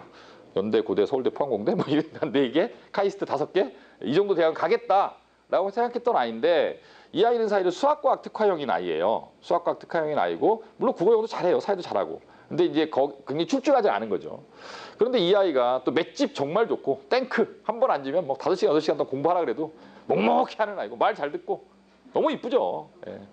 그렇죠. 그 흔한 여학생인데 화장 한 번 안 하는. 예. 얼마나 이뻐요. 뭐 하자 그러면 네. 이 책 다 풀까? 네. 야 방학 동안 이거 다 띄워버릴까? 네. 밥만 주면 공부할 수 있지? 네. 얼마나 이뻐요. 예. 제가 해도 너 밥만 주면 공부할 수 있지? 네. 11시 반에 가면서 다녀오겠습니다 그러고 가고 11시 반에 집에 가면 다녀오겠습니다 그러고 간다니까요. 다음날 아침에 또 오는 거예요. 집에 다녀오겠습니다. 네, 그럼 근데 얘가 이제 그 자사고를 갔어요. 근데 이제 무슨 일이 생기냐면 이게 시험 범위가 보통 이 근처 일반고의 영어 시험 범위를 보면 교과서가 보통 2과 아니면 3과 그 다음에 모의고사 한 10문제에서 20문제 사이 이게 시험 범위예요. 근데 걔네들은 보통 이 근처에 있는 일반고 아이들의 시험 범위의 보통 3배에서 4배 정도가 돼요. 근데 그 학교 그 아이 제가 영어 내신 대비를 시켜주면서 시험 끝난 다음에 그걸 갖다 제가 풀어봤어요. 제가 영어 선생인데 그 내용을 아이한테 가르쳐도 제 공부를 다 했을 거잖아요. 같이 읽었으니까 수업을 해줬으니까. 근데 제가 50분 안에 그 시험지를 다 못 풀겠어요. 영어를 못해서는 아닌 것 같고 다 풀 수가 없어요. 근데 이 아이는 열심히 하는 아이인 거지 어렸을 때부터 영어가 굉장히 특화된 아이는 아닌 거예요. 영어가 굉장히 특화되지 않았다라는 거는 뭐 그냥 동네 학원 다니고 어학원 좀 다니고 이 정도인 거지. 이게 뭐 거기는 뭐 이렇게 뭐 나가서 한 2년 미국 가서 2년 뭐 방학마다 필리핀 뭐 이런 애들이 허다한 거예요. 편하게 읽는 거예요 영어를. 그리고 걔네들이 영어 내신에 투자하는 시간에 이 아이는 뭐 3배 4배를 들이더라도 결국 맞는 등급이 3 위로 올라갈 가능성은 거의 없는 거죠. 그러면 계속 이제 이런 일이 반복되다 보면 평균 등급이 그 한 3, 4, 3, 4, 3, 4 이렇게밖에 안 나오거든요. 그러면 이제 학생부 전형 안 쓰게 되는 거죠. 그 3년 동안 내신 때문에 어마어마한 시간을 뺏기는 거예요. 그리고 고3 때 내신으로 원서를 못 내는 거예요. 왜? 모의고사로 가면은 더 좋은 대학을 가니까 내신 안 쓰게 되는 거지. 그러니까 이런 짓을 왜 하냐라는 거예요. 저는 정말 이해가 안 가요. 그래서 안 보내는 게 낫다. 그래서 여학생 오늘도 제가 보니까 여학생 학부모님들이 많이 오셨는데 그런 똑같은 맥락에서 우리 어머님들이 그 관악구에 있는 고등학교를 딱 봤을 때 아무리 봐도 없으면 오른쪽으로 살짝 돌리잖아요. 서문, 동덕, 뭐 세화 이런 학교들이 보이죠. 예, 그런 학교들도 이제 비슷한 이유 때문에 별로 추천하고 싶지 않다. 예, 그래서 학생부 전형 보험을 얻는다라는 것, 그 다음에 똑같은 내신을 받더라도 거기에 투자를 얼마만큼 해야 그 정도 내신을 받을 수 있느냐라는 것, 그 다음에 이제 비교과 운영이나 관리도 관악구 학교들도 잘합니다. 예, 잘 써주고요. 그래서 굳이 그런 학교를 보낼 필요는 사실은 없다. 물론 뭐 이 근처 학교에서도 좀 피하면 좋은 학교들이 있어요. 녹화를 하고 있어서 나중에 다 끈 다음에 제가 좀 피하면 좋은 학교들이 있어요. 있는데 그래도 어쨌든 일반적으로는 그 다음에 이제 과거 영재고에만 남잖아요. 외고 자사고 빼면 영재고는 보낼 수 있으면 꿈이죠. 로망이죠. 보내면 좋고요. 과거도 고민해봐야 된다. 과거를 가서 잘할 아이와 이제 그렇지 않을 아이를 이제 고민을 해봐야 된다. 그럼 뭐 개인적으로 이렇게 저한테 물어보시면 제가 어느 정도 이렇게 조언을 해드릴 수 있을 것 같은데 과거 아이들도 많이 보거든요. 많이 보는데 거기 가서도 결국 그거예요. 과거에 가서 3등급 대 안쪽에 내신을 받을 수 있으면 가도 되고요. 가도 좋고요. 3등급 대 안쪽에 내신을 받을 수 있어서 그 서울대 연고대를 특기자 전형이든 그 뭐 학생부 전형이든 원서를 쓸 수 있으면 갈 수 있는 거고, 그게 아니면 과거를 가서 그냥 좋은 교육 과정에서 좀 치열하게 잘하는 애들이랑 경쟁한다. 그리고 과거 보내는 순간 엄마가 굉장히 중요해집니다. 자신 있어야 돼. 엄마가 돈만 있다고 되는 게 아니에요. 시간이 있어야 돼요. 그리고 주변 엄마들하고의 어떤 네트워킹 잘 하셔야 되고요. 학원 강사 정보 계속 수집해야 되고 팀 짜야 되고. 과거 내신은 어머님들 생각보다 그렇게 만만한 게 아니에요. 정말 치열해요. 정말 치열하거든요. 저희 학원에 그 방학마다 오는 하나고 아이가 있어요. 하나고는 그 이런 다른 학교랑 스케줄이 많이 달라요. 중간에 단기 방학도 있고, 평상시에는 전원 기숙사 생활이기 때문에 학원을 못 다녀요. 근데 이제 엊그제 이제 전화가 왔는데 7월 18일 날 오겠다. 그럼 어머님이 저한테 이게 문자가 쫙 와요. 수학은 이렇게 해주시고 영어는 이렇게 해주시고 과학은 어떻게 해주시고. 저도 벌써 다 있어요. 그래갖고 엄마가 이미 그 아이가 학교에서 지금 뭘 배웠고 그 다음 학기 어떤 과정을 나갈 거고 요번 여름방학 때 이걸 안 해놓으면 다음에 할 때 할 시간이 없을 거고, 그래서 어떤 진도를 어떻게 해서 시간표를 나한테 짜달라. 이렇게 딱 문자로 오면 어머니 알아서 제가 알아서 할게요. 그냥 보내세요. 그러고 근데 걔도 이제 방학 때만 오거든요. 컨설팅만 해주는 게 제 학생부나 이런 컨설팅은 제가 해주는데 방학 때만 딱 오는데 걔도 딱 그러거든요. 아주 좋은 학생이에요. 아주 좋은 학생. 뭐가 좋으냐면 일단 8시 50분까지 와라 그러면 항상 8시 40분에 오고요. 11시 반까지 공부해라 그러면 11시 35분에 나가요. 풀던 문제 종이 쳤다고 덮지 않는다라는 거죠. 풀던 문제가 완료되지 않으면 종이 쳐도 책을 덮지 않는 아이. 그런 아이가 좋은 아이거든요. 이해가 가시죠? 무슨 얘기인지. 애들은 종 딱 치는 순간 막 풀다 탁 하고 그냥 나가요. 그리고 맨몸으로 가요. 애들은. 어차피 다음날 또 올 거니까. 몸만 가요. 몸만. 근데 책 한 권, 두 권이라도 갖고 가는 아이. 집에 가서 혹시 잠이 안 오거나 그랬을 때 공부를 조금 더 할 수 있다. 그런 아이거든요. 밥만 주면 공부하는 아이거든요. 밥만 주면 돼요. 밥만 주면. 그런 아이고, 그 다음에 이렇게 질문을 받아보면 명확해요. 내가 뭘 모르고 있기 때문에 내가 뭘 모르고 있어 요것만 딱 가르쳐 주세요. 그러니까 아이가 질문했을 때 내가 답변하는데 걸리는 시간이 거의 5초 이내예요. 그러니까 어떤 아이는 질문을 할 때 선생님 이거 모르겠어요 하고 갖고 오는데 다 읽어봐야 되는 거예요. 영어다 그러면 지문 하나가 한 8문장이다. 8문장 다 읽어봐야 되는 건데 얘는 딱 질문하면 요거까지는 알겠고 요거까지는 알고 요거까지는 알고 메모를 딱 해오는 거예요. 그래서 딱 요게 뭔지 모르겠다. 딱 보면 이거잖아. 요거잖아. 네 선생님 됐어요. 기가 막힌 거죠. 이게 달라요 이게 학생이. 근데 이 아이도 제가 하나고 간담회 만나서 이 아이도 지금 2점대가 좀 불안불안하거든요. 근데 이것도 마찬가지예요. 이게 아무리 그 하나고가 센 학교지만 이게 3을 넘어가고 4 가까이 가면 장담 못해요. 2점대면 안전하게 서울대 1단계는 거의 통과하는 것 같고, 그래서 그런 학교를 선택했을 때 우리 아이가 가서 그 정도의 내신을 받을 수 있다. 그런 이제 확신인 내지는 선행 정도 이런 게 없으면 붙을 수 있다고 하더라도 생각해봐야 된다. 붙어서 가서 깔아주는 그런 고생은 고생대로 하고 엄마 시간 다 뺏기고 그런 것들 때문에 정말 냉정하게 생각을 하셔야 된다. 뭐 이런 거죠. 이해 가시죠? 무슨 얘기인지. 그래서 학교 선택은 좋은 학교라는 어떤 학교죠? 우리 아이한테 좋은 학교가 좋은 학교예요. 일반적인 학교 평가가 좋은 학교가 아니라 우리 아이한테 유리한 학교 좋은 학교인 거죠. 이게 상대적이라는 겁니다. 그래서 판단하셔야 된다는 얘기고. 저희 학원 이제 프로그램인데요. 아까 제가 말씀드린 대로 중학생은 뭐 고등학생 똑같지만 일단 공부를 본인이 정말 열심히 한번 해보겠다. 엄마 그 학원은 많이 힘들다는데 아침에 10시까지 와서 밤에 10시까지 공부를 한다. 그 다음에 수학 같은 경우는 일과제가 지금 50문제 정도 나갈 거예요. 연습장에다 50문제를 풀어서 매일 내야 되거든요. 매일. 검사를 다 받아야 되고, 영어 시험도 일주일에 보통 3번 정도의 시험이 치러질 거고, 일단 영어는 제가 이제 EM 플러스라는 수업 소개를 해드릴 건데, 그거 말고 일반적인 영어 수업은 제가 우리 담당하신 선생님이 고광덕 선생님이라는 분이 중학교 영어를 담당하시는데, 그분한테 제가 얼마 전에 회의를 하면서 제가 오더를 정확하게 내렸어요. 고등학교 가기 전에 학교 내신은 다 뭐에서 틀리죠? 문법에서 틀리죠. 학교 내신은. 그래서 고등학교 1, 2, 3학년 때 이 아이가 문법 때문에는 고민을 전혀 하지 않도록 만들어놔라. 그리고 영어 때문에 못 다니겠다는 애들이 반드시 나와야 된다. 영어 선생님이 너무 문법 공부를 많이 시켜서 영어 때문에 못 다니겠다는 애들이 반드시 나와야 선생님의 미션이 클리어된 걸로 간주하겠다. 그래서 지독하게 시키라. 지독하게. 그래서 왜냐하면 그게 정말 짜증나거든요. 고등학교 딱 올라가는 순간 꼭 이런 걸 알아야지 영어를 할 수 있나라는 걸 물어봐요. 학교에서는. 왜 그렇게 문제를 내느냐. 그렇게 출제를 안 하면 변별력이 확보가 안 되는 거예요. 그렇죠? 그래서 제가 아까 M용어 말씀드렸는데 시험 문제 그렇게 나와요. M용어의 시험 문제가 어떻게 나오냐면 모의고사 지문이 있어요. 시험 범위가 30개예요. 30개인데 고2 15개, 고2 시험 기준으로 고2 15개, 고3 15개를 딱 줘요. 그래서 30개 공부를 하는 거거든요. 시험 문제가 어떻게 나오냐면 원지문이 딱 나오고 거기 하나도 없어요. 줄도 없고 번호도 없고 밑에 딱 문제 한 줄. 위 지문에서 문법적으로 틀린 거 4개를 찾아 고쳐 쓰시오. 줄이 없다니까요. 뭐 어가 틀렸을 수도 있고 S가 빠졌을 수도 있고 뭐 아무것도 없는 거예요. 그러니까 한 문장 한 문장을 다 분석을 해야 되는 거예요. 정말 그런데 그런 세트가 4세트에서 5세트가 나와요.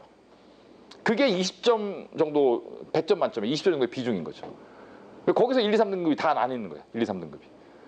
그래서 그 걔네들 시험 준비할 때 보면은 이제 시험 수업을 해주는 게 힘든 게 아니라 그 문제를 출제해 주는 거예요. 계속 조금이라도 시비를 걸 수 있는 문제가 있어 다 고쳐갖고 만들어갖고 제가 만들어주거든요. 7개 고쳐라, 2개 고쳐라, 5개 고쳐라. 계속 만드는 거예요 그거를. 이런 피곤한 굉장히 좀 소모적인 경쟁인데 어쨌든 고등학교 가서 적어도 그 학교 시험에서는 내신 때문에 힘들다는 얘기는 절대로 나오면 안 된다. 정말 고등학교 가서 우리가 하고 싶은 걸 하자. 그 전에 중학교 때 문법은 적어도 여름방학 한 달 동안 뺑뺑 돌려갖고 토하게 만들어라. 반드시 나와야 된다. 그만두는 애가. 수학은 이제 뭐 범위가 이제 다양하긴 하지만 어쨌든 영어 수학은 그렇게 시킬 거고요. 국어는 제가 아까 말씀드린 대로 독서, 글쓰기, 기타 활동 이런 것들에 이제 주안점을 들 건데 이클래스라는 수업이 있어요. 이클래스 수업이 어디 있든가 잠깐만요.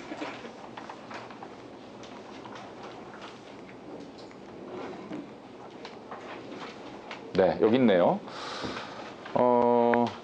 그러니까 제가 그냥 부모님들 참고하시라고 이렇게 실어놨는데 최상위권이 있고 극상위권이 있어요. 최상위권이 잘하는 건가요? 극상위권이 잘하는 건가요? 둘 다 잘하는 건데 이 차이가 이게 뭐냐면 최상위권 아이들은 이렇게 생각하시면 돼요. 최상위권 애들은 모범생, 잘 큰 아이들, 초등학교 때부터 따박따박 숙제 잘하고 골고루 뭐 중학교 아이들 중에 내신 그 시험 보면 평균 97점, 98점대 계속 맞는 아이들이 어느 학교나 몇 명씩은 있잖아요. 좀 짜증나는 아이들, 그렇죠? 다 맞거나 하나 틀리고 다 맞거나 이런 아이들이 있거든요. 근데 이제 극상위권은 이제 어떤 아이들이냐면 문이 강해요. 문이 강하다는 건 무슨 뜻이냐면 일단 지문 독해력이 굉장히 좋아요. 글을 읽고 그걸 파악해내는 능력. 예. 그런 게 이제 굉장히 이게 똑같은 말인데 국어 능력이 그죠? 그다음에 독서량이 엄청나게 많죠. 그렇죠? 그다음에 이 팩트를 갖다가 그냥 개별적인 사실 하나하나로 접근하는 게 아니라 통찰력이 있다는 얘기입니다. 개별적인 팩트를 딱 이렇게 묶어내서 그 안에 있는 원리를 갖다 끌어낼 줄 아는 그런 능력이 있어요. 그 다음에 그 영역과 영역간 그 응용을 잘해요. 예를 들면 수학에서 배웠던 거를 과학에 응용하고 물리에서 배웠던 걸 화학에 응용하고 국어에서 배웠던 걸 영어에 응용하고 이런 능력이 굉장히 강한 거예요. 학문간. 그러니까 인터디스플리너리라는 그 용어를 쓰는데 인터는 사이라는 뜻이고 디스플린이 교과목이라는 뜻인데 그러니까 교과목과 교과목을 이제 왔다 갔다 하면서 그러니까 대단히 원리적인 거예요. 아이들이. 그러니까 뭐 물리 시간에 이거 배우면 그냥 물리에서 이게 있다 해서 끝나는 게 아니라 그 원리를 아니까 이거를 다른 과목에도 막 적용을 하는 거죠. 수학에서 물리에서 왔다 갔다 하는 아이들. 이런 아이들이거든요. 근데 이런 아이들의 공통점은 딱 하나밖에 없어요. 책이에요. 자, 그래서 만약에 이제 밑에 또 초등학생이라는 동생들이 만약에 있다 그러면 제가 이제 그 설명할 때 이런 말씀 많이 드리는데 거실에 한쪽 벽면을 다 책장으로 채우시는 거 한번 생각해 보시고 그다음에 반드시 한 달에 1회 내지 2회는 학생 손잡고 서점에 가시는 거 꼭. 그다음에 아이한테 학교 가서 점수 많이 이렇게 뭐 중간고사, 기말고사 이런 거 잘 봐갖고 오라고 얘기하지 마시고 일주일에 그 아이가 학교 도서관을 몇 번 가는지 체크하시고 학교 도서관을 자주 가는 애들이 나중엔 이런 아이들이 되는 거거든요. 학교 도서관을 자주 가게 하세요. 책만 읽게 하고. 예, 그것만 하면 됩니다. 사실 그게 그게 다이죠. 어쨌든 그래서 제가 이제 이런 생각을 쭉 하면서 만든 이제 반이 이제 이 클래스인데, 이 클래스라는 건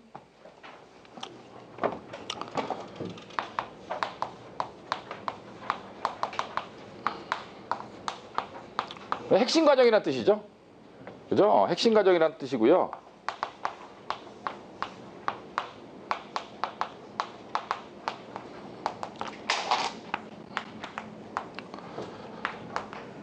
이래서 이 클래스거든요.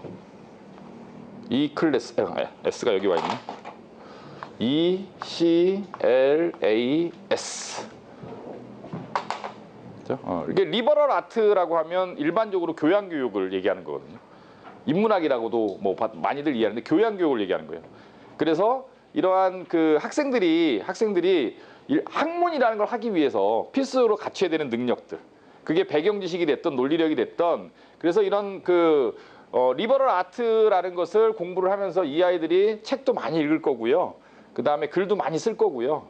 그 다음에 시사 문제에 대해서도 관심을 가질 거고요. 그 다음에 국어는 국어 수업을 안 하는 대신 이 클래스에서 뭐를 하냐 하면 중3 애들한테는 현대소설을 읽혀요. 그러니까 수능에 등장할 수 있는, 등장했던 현대소설을 방학 동안에 쭉 읽힐 거예요. 네, 그리고 이제 그거에 관해서 소설이니까 소설을 읽고 서평 쓰기, 글쓰기를 또 시킬 거고. 그래서 이런 거를 할 수 없는 아이는 사실은 저희하고 오면 좀 힘들어요. 네.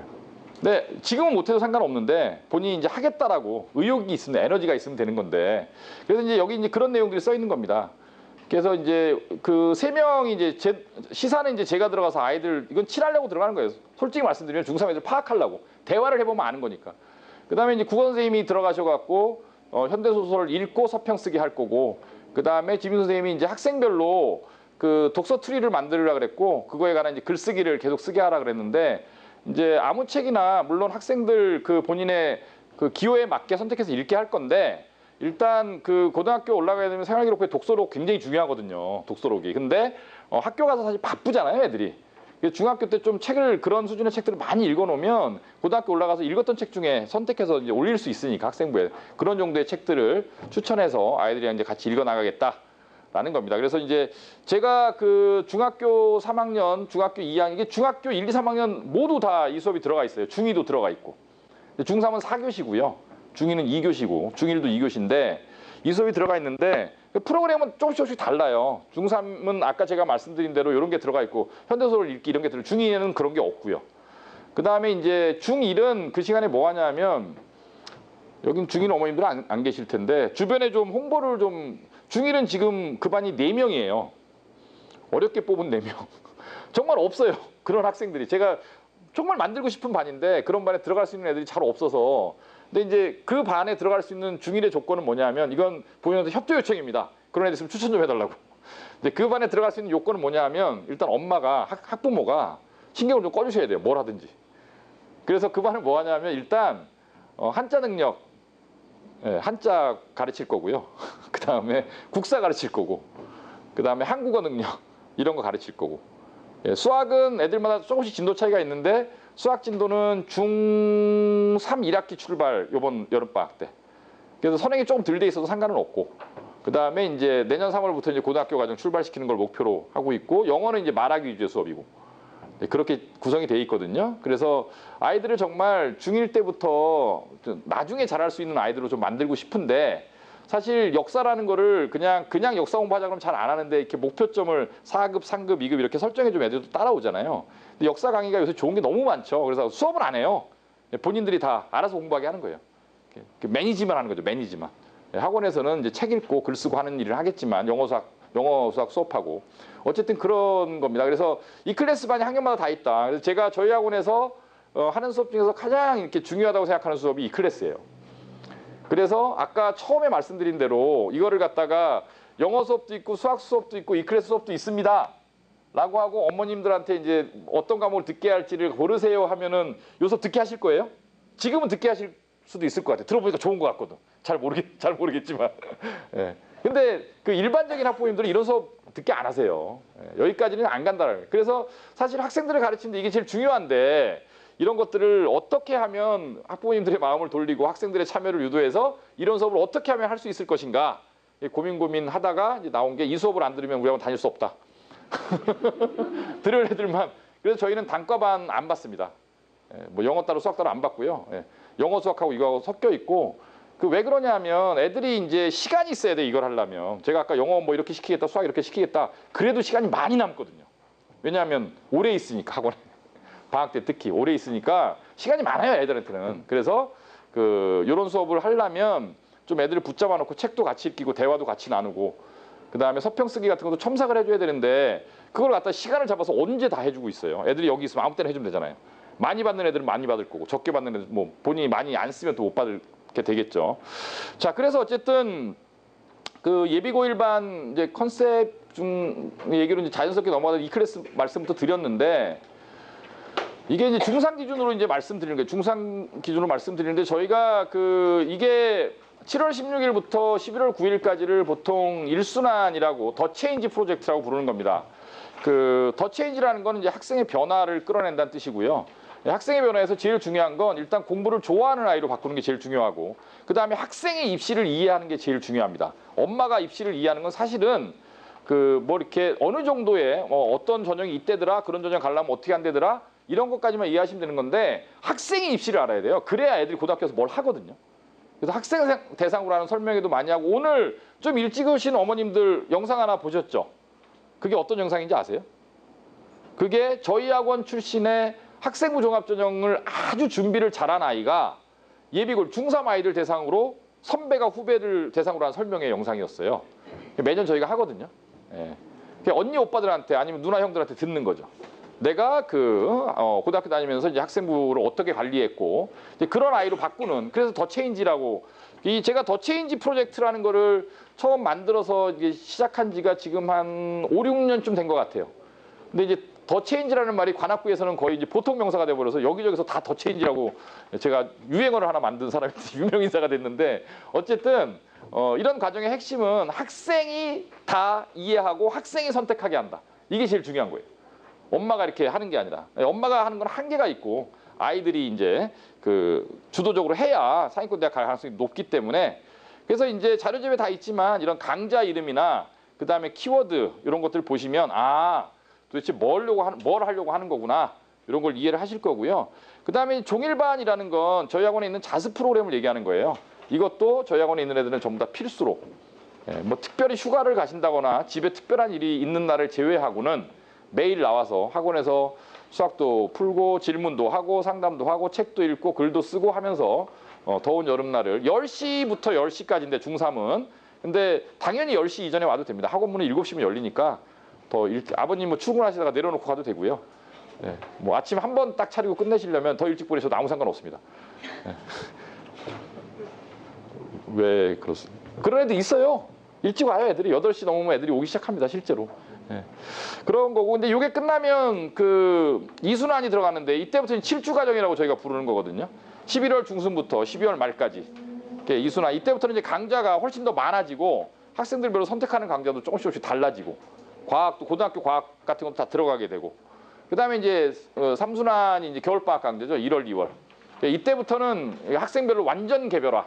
그래서 계열 따라 자기 전공 따라 자기 선호하는 과목 따라 학생별로 시간표가 다 달라지는 이런 이제 그 계획으로 굴러가고요. 그 다음에 EM 플러스 반이라는 반이 있는데 이거는 기존에 이제 저희 학원에 그 이미 하고 있던 아이들이 있어요. 그래서 요걸 갖다 이제 별도로 독립된 강좌로 그 보낸 건데요. 제가 아까 특기자 전형 굉장히 어렵다라고 생각하시지만 실제 어렵지 않다.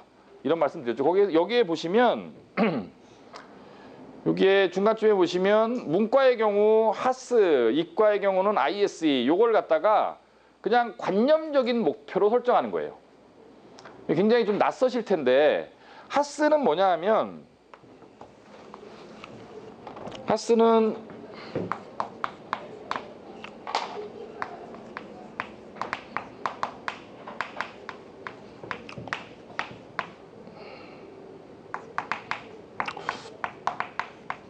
요거의 약자예요. 이제 휴머니터라는 건 인문학을 얘기하는 거고. 그래서 HASS 해갖고, 그러니까 이제 인문학하고 사회과학을 접목시킨 연대에서 만든 전형입니다. 그래서 이제 그 국제 전형 중에 하나예요. 특기자 전형. 영어를 기반으로 하는 이런 전형 중에 하나고요.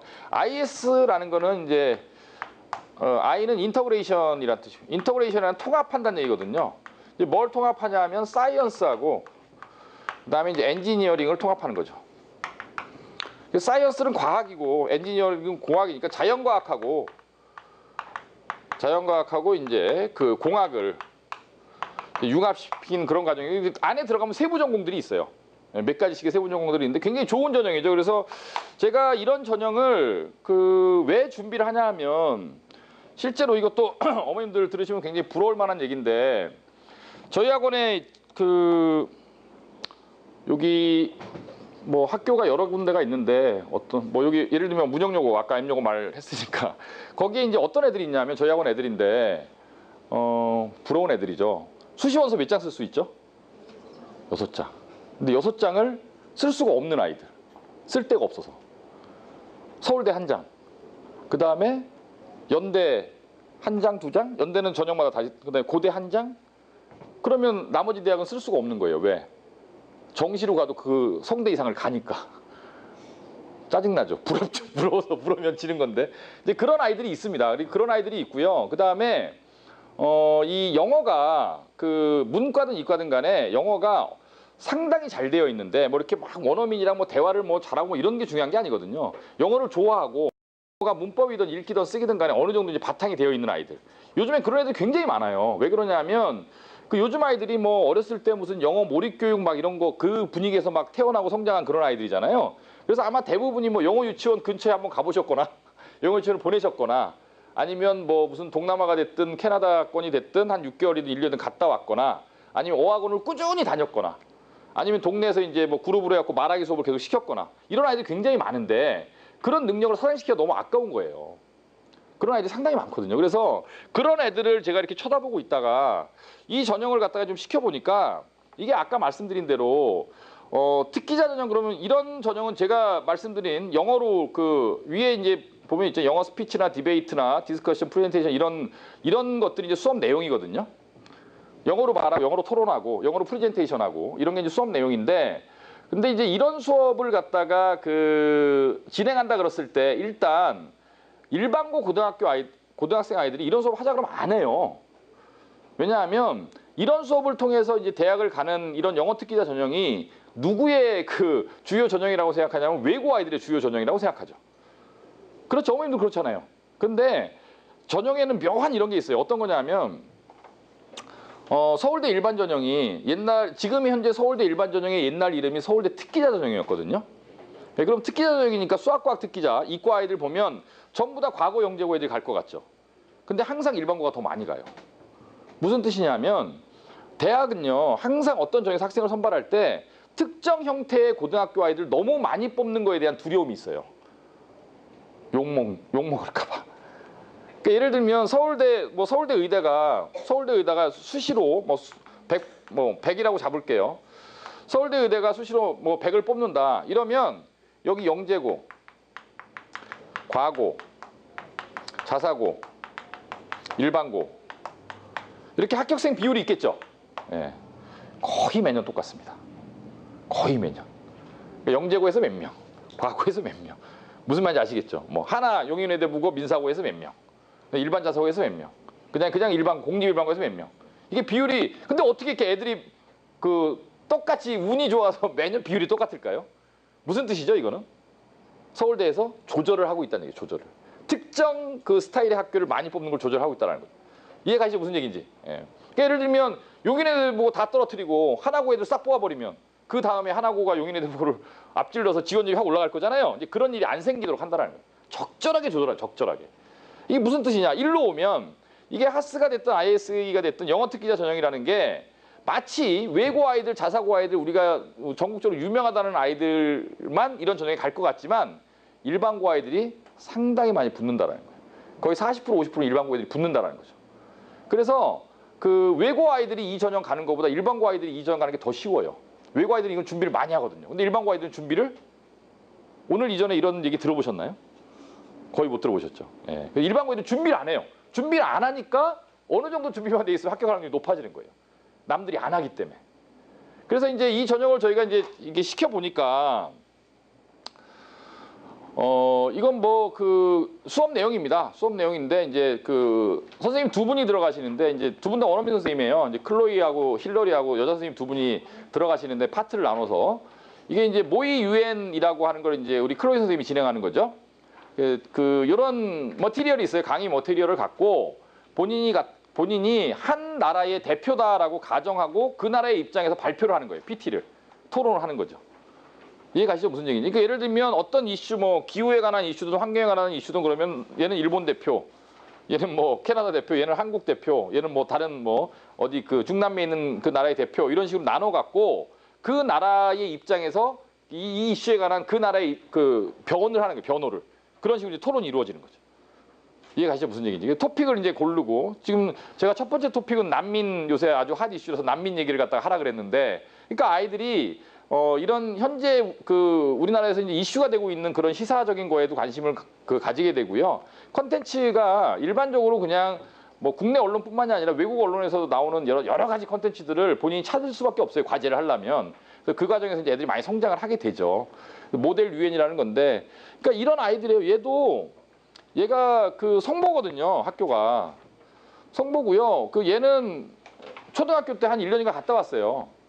그게 단데 얘도 이렇게 보시면 그냥 아주 뭐 좋은 학생이죠. 좋은 학생인데 뭐 내신 좋고요. 그다음에 영어 관련 이렇게 수상 실적, 그다음에 학교 활동들 이런 것들 많고, 그죠? 뭐 훌륭한 학생이지만 뭐 그닥 그렇게 뭐 이렇게 영어 특기자를 꼭 해야 되는 그런 특징은 사실은 없는 아이거든요. 처음부터 이런 걸 하자 그래서 이제 이런 그 준비를 하게 된 거고. 그다음에 얘도 이제 그 구암고 다 이 근처죠. 성보도 관악구 일반고, 구암도 이제 관악구 일반고인데 얘도 그냥 영어를 굉장히 좋아하고요. 그다음에 영어로 뭘 만드는 걸 좋아하고 말하는 거 좋아하고 글 쓰는 거 그런 아이예요. 내신은 적당하고. 물론 좋습니다. 1.4이나 1.45인데 이 내신 갖고는 아시겠지만 이 내신 갖고는 사실 서울대 직은 못 받고요. 연대 학생부 전형 쉽지 않아요. 관악구 일반고에서. 연대는 서울대보다 사실 더 높거든요. 내신 전형은. 그래서 이제 이 아이가 특기자 전형 붙었을 때 사실 특기자 전형 쓴다 그랬을 때도 학교에서 네가 무슨 특기자냐라고 얘기했던 아이예요. 예, 근데 이렇게 제가 이제 경험자로서 원서를 써보니까 그렇게 어렵지 않더라는 거예요. 생각보다. 예, 또 2명만 실어놨네요. 이제 몇 명 더 있는데 저희 학원에 이런 아이 지금 준비한 아이들도 있고. 자, 그래서 아까 이제 이 클래스를 말씀드렸고 이게 그 하스 전형이나 ISE 전형을 갖다 준비하는 아이들은 이런 아이들이에요. 문과를 가든, 그러니까 문과를 갈 경우에는 이제 하스일 거고 전공은 다 있습니다 안에. 그다음 이과도 이제 다양한 전공들이 있는데 나노도 있고 바이오도 있고 그 안에 세부 전공들이 다 들어 있거든요. 근데 이제 얘네들은 영어가 이제 어느 정도 되고 그 다음에 영어로 뭐 하는 거를 거부감이 없고, 예, 그 다음에 이제 그 내신이 일반고 갔을 때 1점대 중후반 정도의 내신을 받을 가능성이 높고 뭐 그런 아이들인 거죠. 그런 아이들이 그 아까 말씀드렸던 것처럼 한 원서 6장을 구성하기 어려워지는 상황이 생깁니다. 행복한 고민이지만 그런 애들 의외로 많아요. 원서 6장을 채울 수가 없는 아이들. 왜냐하면 뭐 이런 거 문과인데 그냥 뭐 영어는 뭐 절대평가니까 1등급을 받을 거고 국어 수학이 합쳐서 이제 3 안쪽에 있는 거예요. 3 안쪽에 1, 2, 2, 1 이렇게 나오는 거죠. 그러면 얘가 이제 좀만 가다듬으면 111 딱 찍고 그러면 사실 한대 성대는 원서 안 쓰게 되거든요. 왜냐면 기대감이 있으니까, 정시에 대한 기대감이 있으니까 수시에서 붙어버리면 납치당하잖아요. 그러니까 안 쓰게 돼요. 그러면 이제 서울대, 연대, 고대밖에 없는데 실제로 서울대 한 장, 서울대는 직인을 쓰든 일반을 쓰든 한 장밖에 못 쓰는 거고요. 그 다음에 이제 고대도 그 서울대 추천을 하는 아이들을 고대 추천을 잘 안 하려는 또 경향들이 있고, 왜냐면 나눠줘야 되니까. 그래서 뭐 고대는 또 논술 전형이 없어요. 그래서 고대를 학생부 전형을 뭐 1이 됐든 2가 됐든 학생부 전형이 2개가 있으니까 1이 됐든 2가 됐든 하나를 쓴다. 그러면 이제 그 대학이 연대밖에 안 남는데 원서는 4장이 남아 있잖아요. 그럼 연대 학생부 하나 쓰고 연대 논술 전형 남아 있으면 연대 논술 전형 쓰고 그럼 여전히 2장이 남는 거예요. 그래서 이 2장을 갖다가 어떻게 쓸 것인가를 고민하다 보면 영어 능력이 되는 아이들이 이런 전형을 준비시켜 놓으면 뭐 따로 할 게 없어요, 사실. 별로. 그냥 이것만 그냥 하면 되는 거예요, 계속. 쓰기, 라이팅하고. 예, 보통 이런 류의 시험은 1단계가 그 서류고요. 에세이하고 2단계가 인터뷰거든요. 근데 이제 서류가 뭐 아까 이제 제가 뭐 샘플을 거기에도 어머님들 자료에도 아마 들어가 있을 텐데 별로 그닥 대단한 게 없어요. 그냥 그것도 대단한 게 없다고 좀 실례인가? 그런 애들도 대단한 애들이지만은 그래서 충분히 아이가 지금 이런 거에 좀 관심이 있고 그다음에 그 재미있으니까 수업이 굉장히 재미있으니까 그런 거에 관심이 있다 그러면 한번 시도해 볼 만한 그런 전형이다. 이런 내용이고요. 그리고 이게 제가 이런 다른 수업도 많은데 다른 뭐 국어도 있고 영어도 있고 수학도 있고 있는데 왜 이걸 강조해서 말씀드리냐면은 이것도 좀 도와달라는 얘기인데 관악구에 이런 반에 들어올 아이들이 없어요. 참 힘들어요. 그래서 네, 들어올 아이. 근데 관악구 밖으로 나가도 없어요. 왜냐면 거긴 내신 1점대가 안 나오기 때문에. 그러니까 1점대는 맞아야 돼요. 일단 중반이든 후반이든. 그러면서 영어가 좀 되어 있고 아이가 좀 뭐라 그럴까 좀 활달하고 액티브하고 이런 아이들. 이게 많지 않아요. 관악구에. 예, 그래서 지금 저희 학원에 이 EM 플러스 1, 2반 지금 합쳐갖고 10명쯤 되나? 10명쯤 될 거예요. 이게 무학년반이거든요. 능력별로 반 편성을 하기 때문에. 이제 고3 아이도 있는데 고3은 이제 빼버렸고 지금 최고 학년은 고2고.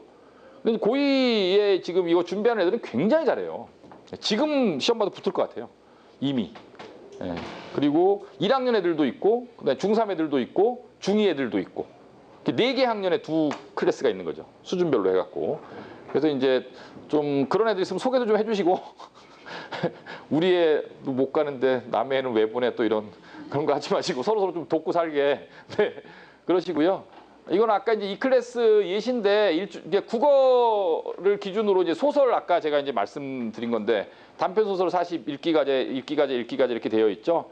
소설 읽기, 주제별 독서 뭐 이런 식으로 이제 짜져 있습니다. 그래서 이제 그 이 클래스 수업은 사실 부모님 입장에서 쉽지 않을 거다라는 거 제가 알아요. 왜냐하면 이거 눈에 안 보이거든요. 수학은 진도가 있잖아요. 그래서 선생님 어디까지 할 거예요? 수학상 다 할 거예요? 수학과 다 할 거예요? 이런 게 있잖아요. 그렇죠? 영어도 이제 우리 애들 지금 시험 보고 있는데 시험 보면 결과가 나올 거고 반이 편성될 거고. 근데 이런 건 정말 눈에 안 보이잖아요. 이 아이가 읽기 능력이 얼마나 향상됐는지, 비판적 사고력이 얼마나 향상됐는지 이런 건 눈에 안 보이죠. 그러나 만약에 이걸 갖다가 어떤 선생님이 주도적으로 좀 끌고 가지 않는다면 우리 아이들이 과연 방학 때 10권 이상의 책을 읽을까요? 읽을 아이들이 별로 없을 것 같습니다. 그리고 아이들이 거의 일주일에 몇 편씩 글을 쓸까요? 안 쓸 것 같다는 거죠. 그 다음에 지금 벌어지고 있는 시사적인 문제에 대해서 아이들이 관심을 가질까? 쉽지 않죠. 그냥 그랬대. 그랬다는 거예요. 판문점에서 만났대. 끝. 끝. 그런 거잖아요. 동굴소년 구했대. 끝. 예. 그런 거 말고 그때 이제 그 저변에 있는 사회 현상들의 어떤 배경이나 이런 것들 분석해내고 거기가 더 깊이 생각해보는 그런 계기를 만드는 게 굉장히 필요한 그런 과정일 것 같다. 자, 이건 이제 과학인데요. 아까 제가 EUS 설명드렸는데 이 중학교 때 이제 과학을 어떻게 할 거냐. 근데 저는 사실 내신 과학은 안 시킵니다. 내신 과학은 시험 때만. 근데 제가 이걸 뭐 중학교 과학을 딱 한마디로 이렇게 표현하기가 좀 어렵지만 제가 봤을 땐 그런 것 같아요. 중학교 때 아이들이 과학을 힘들어하죠. 여긴 다 공부 잘하는 애들 본인들 보여준다. 안 힘들어요, 애들 과학? 과학이라는 과목이 사실 중학교 아이들이 그 내신 공부할 때 가장 힘들어하는 과목 중에 하나인데 제가 뭐 과학 전문가는 아니니까 제가 봤을 때는 왜 그렇게 과학이 어려울까 이렇게 보면 이 과학이라는 게 이제 현상을 갖다가 설명하는 학문이잖아요. 뭐 비가 온다? 그죠? 해가 뜬다, 달이 뜬다 이게 다 현상이잖아요. 그렇죠? 뭐 어디 갔더니 땅이 뭐 색깔이 이렇더라, 바위색이 다르더라 이게 다 현상인데 이런 그 현상을 설명할 때는 사실 분석하고 원리에 대한 이해 이런 것들이 있어야 되는데 중학교 과학은 이 교과서를 보면 현상이 있고 결론만 있는 것 같아요. 이게 자꾸 암기 과목이 된다는 느낌? 뭔지 아시겠죠? 근데 이제 고등학교 과학을 배우면 고등학교 과학은 다 그걸 풀어내잖아요. 그렇죠? 그러니까 예를 들면 뭐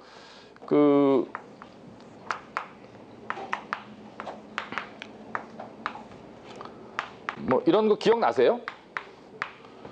이게 이제 속도, x축이 속도고 y축이 x축이 시간이고 y축이 속도면 속도하고 시간을 곱하면 이동 거리가 되잖아요.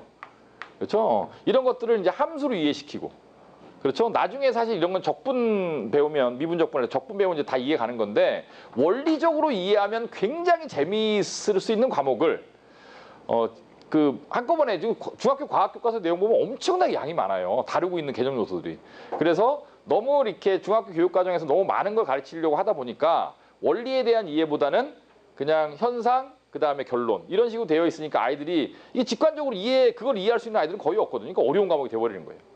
그래서 좀 내신 과학을 하는 건 별 의미가 없을 것 같고 어차피 그 고등학교 갔을 때 이 또 고등학교 갔을 때 부모님도 조심해야 되는 것 중에 하나가 뭐냐 하면 우리 아이가 수능 선택을 뭐 할 거냐? 아까 제가 말씀드렸죠. 하나 선택한다고.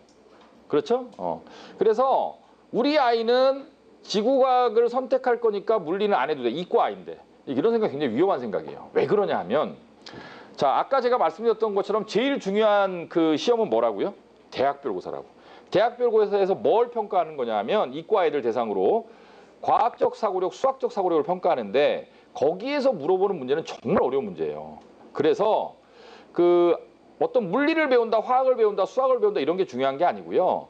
어떤 과목을 배우던 그 과정을 통해서 이 아이가 이과에서 요구하는 수학적, 과학적 사고력의 크기가 커져 있느냐 안 커져 있느냐가 중요한 거예요. 이것도 이제 뜬구름 잡는 아까 이클래스랑 비슷한 얘기인데 근데 부모님들한테 이런 얘기 하시면 그 별로 관심을 안 기르시고 그래갖고 물리원 몇 회에 끝내주는데요.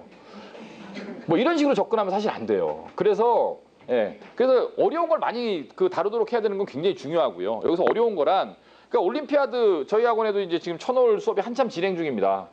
제가 이제 천월을 많이 미는 편인데 왜 이제 많이 미냐하면 지역이 관악구다 보니까 물리나 화학이나 이런 것들을 올림피아드 수준으로 공부하는 아이들이 그리 많지 않아요. 많지 않은데 천월은 좀 단기간에 되거든요.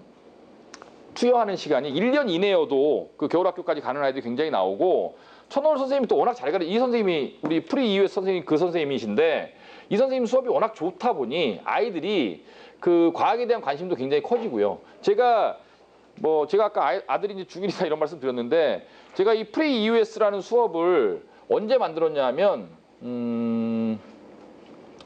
10년 전에 만들었어요, 제가. 개강을 얼마 전에 했지만 1, 2년 전에 했지만 무슨 뜻이냐면 제가 이 수업하시는 선생님 전영수 선생님이신데 제가 이 선생님이 그 갖고 있는 뭐라 그럴까요? 본인의 어떤 그 자기 실력에 대한 투자 그러니까 공부를 했을 거잖아요. 어떤 과목을 가르치시려면 그 투자한 시간을 제가 너무 잘 알고 있고 그 다음에 그 내용적인 이해도가 뭐 대한민국에 있는 어떤 과학 선생님보다도 뛰어나고 원리적인 어떤 그런 이해도도 뛰어나고 수업 정말 잘하시거든요. 많이 알고 그리고 계속 공부하고 지금도 대학원 계속 가서 교수님들이랑 연구활동도 하시고 뭐 지구과학 선생님이시긴 한데 전용석 그러면 사실 다 그냥 우리는 제일 잘하죠 이렇게 알려진 선생님이에요. 그래서 제가 개인적으로 친분이 있었어요. 10년 전에 만나서. 그래서 제가 그 선생님한테 뭐라고 말씀드렸냐면 얼마 전에 우리 애가 나왔는데 나중에 우리 아이가 크면 저희 아이 수업 좀 해달라. 그래갖고 그때 이제 약속을 받았어요. 아, 꼭 해주겠다. 근데 이 한반을 그 하기 위해서 이렇게 시간표를 하루를 빼야 되잖아요. 이 수업이 금요일 날 있는데 이 선생님을 갖다가 1년 내내 금요일 저녁 시간에 우리 학원에 와서 수업해달라는 건 굉장히 좀 쉬운 요구가 아니에요. 솔직히 말씀드려서. 데려오기가 쉽지 않다는 얘기죠. 왜냐하면 수업해달라는 데가 너무 많으니까. 그러니까 예를 들면 영재고 뭐 무슨 서울가고에서 영재고잖아요. 그러니까 서울가고에서 이 선생님 뭐 수업하겠다 그러면 엄마들 뭐 짠다 그러면 금방 짜는 거죠. 한 반을 순식간에. 뭐 한성가고 세종가고에서 뭐 이 지구과학반 이 선생님 반을 만들겠다 그러면 금방 짜는 거예요. 반이. 그러니까 순식간에 반이 만들어져요. 내가 대치해서 학원을 하겠다 그러면은 내가 가서 그 수업하겠다는 학원이 제가 나가는 학원이 돼버리는 거죠. 그냥. 왜냐하면 이 선생님의 강의를 비슷하게라도 할 수 있는 사람이 없으니까. 그냥 자기가 그냥 수업하고 싶은 학원이 그냥 자기 수업이 되는 거고 자기가 하고 싶은 강의가 자기 강의 되는 거죠. 이런 사람한테 하루를 그냥 통으로 빼달라. 금요일 이건 쉬운 요구가 아니거든요. 그래서 제가 아들 얘기를 하면서 우리 아들이 크면 꼭 좀 이걸 가르쳐달라 이렇게 얘기를 드렸던 거고 그 반이에요. 이 반이.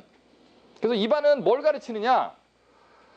제가 이 학원 원장인데 이 반이 뭘 가르치냐면요. 모릅니다. 제가. 몰라요. 이게 대단히 이상한 얘기 같지만 저보다 과학을 잘하시잖아요. 아니, 우리나라에서 제일 잘하네 만에 이런 소리를 듣는 사람인데 제가 그 수업 내용을 갖고 이거 해라 저거 해라 커리를 어떻게 운영할 거 이런 게 의미가 있나요? 미션만 드리는 거예요. 얘들 이과 갈 가능성이 굉장히 높은 아이들이고요. 이 아이들이 나중에 정말 최상위권 대학을 갈 때 이 아이들이 풀게 될 문제, 수학 문제든 과학 문제든 그런 문제를 다룰 수 있는 이과적 사고력을 길러주세요. 그래서 엊그제 물어봤어요. 요새는 뭐예요? 그랬더니 요새는 물리원 한다 그러대요. 네, 물리원 한다 그러고 그 뭐 어떨 때는 뭐 주기율표를 한다 그러고 화학을 했다가 물리했다 자기만의 코스가 있어요. 근데 이분이 절대 인강을 안 찍으세요. 예전에 인강을 찍으셨는데 인강을 찍으면 강의에 유출되잖아요. 그럼 강의를 베낀다라는 거예요. 교재도 절대 안 내세요. 모든 수업 프린트만. 프린트는 그 수업 명수만큼만 딱 복사해갖고 학원에서 복사도 안 하세요. 복사 딱 해갖고 와서 그 부수만큼만 딱 주고. 그거는 어찌 보면 좀 장인 정신이에요. 그러니까 선생님들만의 자존심이기도 하고 자기 강의가 이제 밖으로 유출되는 거에 대한 좀 싫잖아요. 굉장히 이 수업을 만들기 위해서 오랫동안 그죠? 마누라한테 혼나면서 시간 투자했는데 밤새워 공부하고. 예, 그래서 이 EUS 수업이 이제 지금부터 과학을 뭐 진행하고 있는 반인데 그 여름방학 때 이제 또 세진도가 들어간다고 하니까 지금부터 들어가도 되고요. 그래서 일주일에 한 번 합니다. 일주일에 한 번. 그랬다가 이제 11월 이후에 이제 중3 아이들은 통합과학, 중2 아이들은 계속 이 반에 있으면 되고. 저도 뭘 가르치는지 몰라요. 그리고 이 반에는 지금 초등학생도 있어요. 예, 무학년 반이고요. 예, 그 초등학생 그 학부모님 왜 보내시냐면 이 전 선생님한테 배웠던 아이의 동생이에요. 근데 걔가 이제 어떤 애였냐면 영락고등학교 나온 아이인데 걔가 그냥 그 아주 관악에서 유명한 애예요. 그러니까 이런 이렇게 꼬리 달린 옷 입고 다녀요, 남자애가. 머리 염색하고 그런 아이예요. 예, 아주 유명했던 아이인데 그 아이 공부는 적당히 하죠. 근데 걔가 이제 저희 학원 중3 때 와서 저한테 쫓겨났던 애예요. 뭐 학교 축제한다고 3일을 계속 빠지고 지각하고 빠지고 넌 나가. 너 도대체 공부를 하러 오는 거야? 놀러 오는 거야? 나가. 그랬던 아이인데 이 아이가 이제 이 선생님 수업을 들으면서 이 과목에 대한 흥미가 생긴 거죠. 그래서 결국 대학을 지구과학 전공해서 갔어요. 서울대를 갔어요. 근데 이제 그 어머님이 이제 선생님에 대한 신뢰가 워낙 강하니까 초등학교 아이를 그냥 보낸 거예요. 이 학원에. 이 선생님 수업을 듣게 하라고. 근데 집이 멀어요. 지금 저 강북인데 초등학교 아이가 혼자서 버스 타고 와요. 일주일에 한 번 이 수업 들으러. 예, 그래서 뭐 이 반에는 6학년 아이도 있고 5학년 아이도 있고 중1도 있고 중2도 있고 중3도 있고. 예. 근데 애들은 저희 아이도 이 수업을 한 2달인가 3달인가 들은 다음에 그 G1 이제 지구과학원 고3 아이들이 보는 모의고사를 봤는데 20문제 중에서 15개를 맞추더라고요. 너 이거 네가 푼 거 맞아? 그랬더니 풀었다고. 그래서 선생님 수업이 워낙 좋아서 아이들의 충성도는 굉장히 높고 근데 다만 부모님들의 입장에서 단기적으로 그냥 뭐를 끝내고 이런 식으로 접근하면은 좀 어울리지 않는 수업인 것 같고요. 제가 아까 말씀드렸던 것처럼 물리도 잘하시고 수학도 잘하시고 화학도 잘하시고 지구과학도 잘하시고 원래 전공은 지구과학인데 그래서 고등학교 가기 전에 과학과 관련된 기반 능력을 만들어 달라. 그 다음에 이제 나중에 이제 고차적인 문제를 풀 수 있는 그런 과학적 사고를 길러달라. 이런 게 이제 수업의 컨셉이고, 이 수업은 뭐 특별한 일이 없으면 그 고등학교 1학년 때까지 이제 계속 들어도 이 프리 EUS라는 반이 있고요. 지금 얘네들이 이제 주로 중학생들을 대상으로 하는 이런 반이고요. 요 반 이외에 이제 EUS 1반이 있고요. 요 반이 EUS 2반이 있습니다. 그래서 여기는 이제 보통 이제 고2, 고3, 여기는 뭐 중3, 고1, 여기는 이제 중등, 뭐 이런 식으로 보통은 구성이 돼요. 근데 무학년이라서 그러니까 지금 들어오는 고2가 지금 신규로 들어오면 여긴 못 들어가요. 얘네들은 이미 다 끝났어요, 과정이. 여기는 천월 갔다 온 애들도 있고요. 올림피아드 갔다 온 애들도 있고 이미 이 선생님이 이렇게 말씀하시더라고요. 얘 지구과학 수업 얘 나중에 논술도 봐야 되고 면접도 해야 되는데 이 수업 계속 듣게 해야죠. 이렇게 말씀드리면 걔는 수업 빼세요. 그래 왜요? 걔는 지금 이미 걔네 학교 지구과학 선생님보다 지구과학을 더 잘해요. 그래서 빼라. 그런 애들도 있고 막판에 이제 대학 갈 때만 다시 들어오고 이 과정이 다 끝난 애들 얘네는 문제풀이 들어가거든요. 그래서 이 반은 고2는 못 들어가요. 처음 오면. 그래서 고2라고 하더라도 처음 오는 애들은 여기 들어가고 중학교 애들은 처음 시작하는 아이들도 이 반에 들어올 수 있고 이런 상황이에요. 그래서 이거는 옵션이니까 필수는 아니고 선택하시는 이제 학부모님들만. 제가 오늘 한 그 강좌 소개는 과장된 내용은 하나도 없습니다. 예, 그리고 워낙 그 학원가에서는 누구나 다 아는 선생님이에요. 상당히 유명한 선생님이라서 그렇고, 예, 요거는 이제 자료실에 있는. 그 다음에 이제 저희 그 출결, 휴대폰 관리 이런 것들인데, 중학교 아이들은 그 노트북이 있거나 아니면 이제 패드가 같은 게 있어서 왜냐면 애들이 글쓰기를 해야 돼서 여기서 집에서 쓰기 좀 그러니까 그런 것들은 갖고 와서 정해진 시간에만 쓸 수 있도록 할 생각이에요. 애들은 왜냐하면 요즘 애들이 손으로 이렇게 글 쓰는 것보다는 치는 거에 훨씬 더 익숙하잖아요. 그래서 그런 걸 이제 허용을 할 생각이고 출결과 관련된 이렇게 실무적인 것들인데 종일반이라고 부르는 거고요. 그 다음에 이제 별무반이라는 게 있는데 별무반은 이제 고등학생들이 올라가는 저희 8층에 있는 독서실 이름이에요. 근데 중학교 애들은 안 들어가긴 하는데 사실 저희 학원 현재 중3 아이들이 아시겠지만 지금 중3 아이들이 끝내주는 애들이 몇 명 있죠. 꽤 있어요 지금. 정말 끝내주는 애들이 있는데 여기서 끝내주는 애들은 어떤 애들이냐면 밥만 주면 공부하는 애들. 공부도 잘하고 아주 잘하고요 공부도. 그 다음에 공부하자 그랬을 때 이제 싫다는 소리 안 하는 애들은 제가 아이들이 원하면 몇 명 변호사를 올려보낼까라는 생각도 하고 있어요. 왜냐하면 그 아이들 사이에서도 그런 게 있잖아요. 야, 쟤도 가는데 나는 왜 못 가? 이런 것도 있기 때문에 중3 아이들 몇 명을 변호사로 올릴까? 근데 변호사는 사실은 자리가 그 120석쯤 되는데 만석이에요.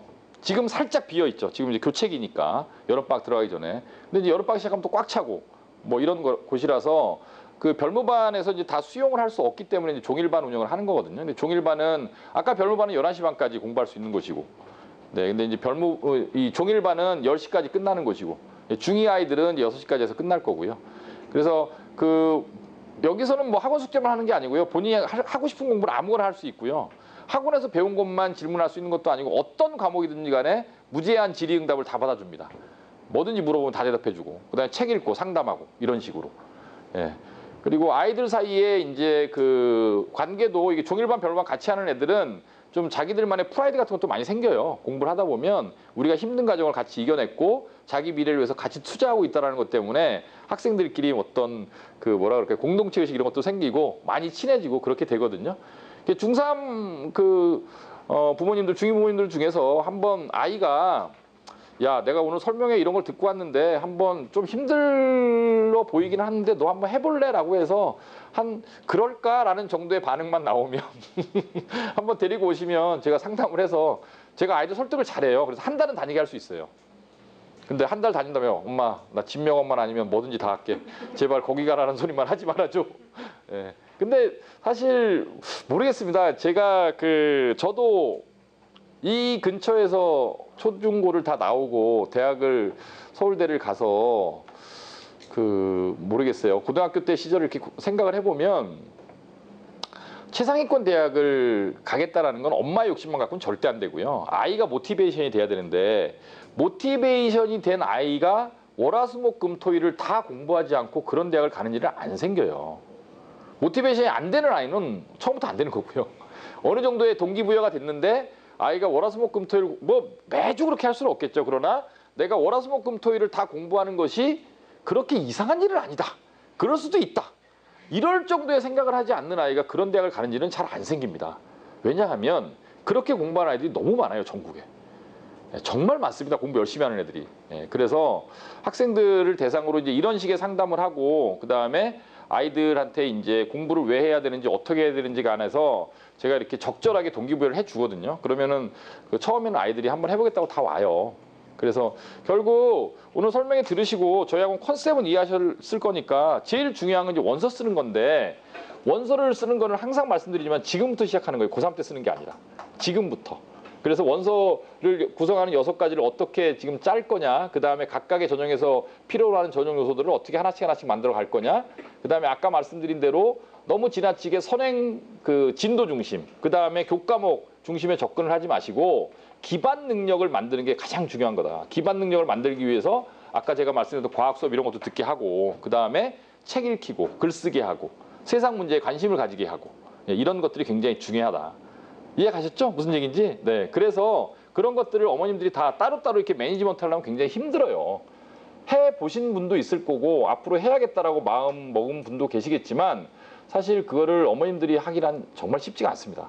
그래서 입시는 어떻게 변하든 간에 대학은 항상 똑똑한 학생을 선발하려는 움직임이 있다. 아까 제가 말씀드렸잖아요. 준비된 아이들을 뽑으려고 하는 거기 때문에 여기서 똑똑하다의 정의가 시대마다 조금씩 다르긴 한데 똑똑한 아이를 만드는 과정을 좀 롱텀에서 지금부터 좀 한 3년, 4년 이렇게 보시고 과감하게 내신에 대한 지나친 기대 버리시고 내신 잘하는 것이 꼭 상위권으로 가는 지름길은 아니기 때문에 그렇게 이제 준비를 하시면 좋은 성과가 있지 않을까 그렇게 싶고요. 지금 아이들이 시험 보고 있는 아이들이 9시 10분에 끝나죠? 벌써 끝났나요? 오늘 3교시던데 보통은?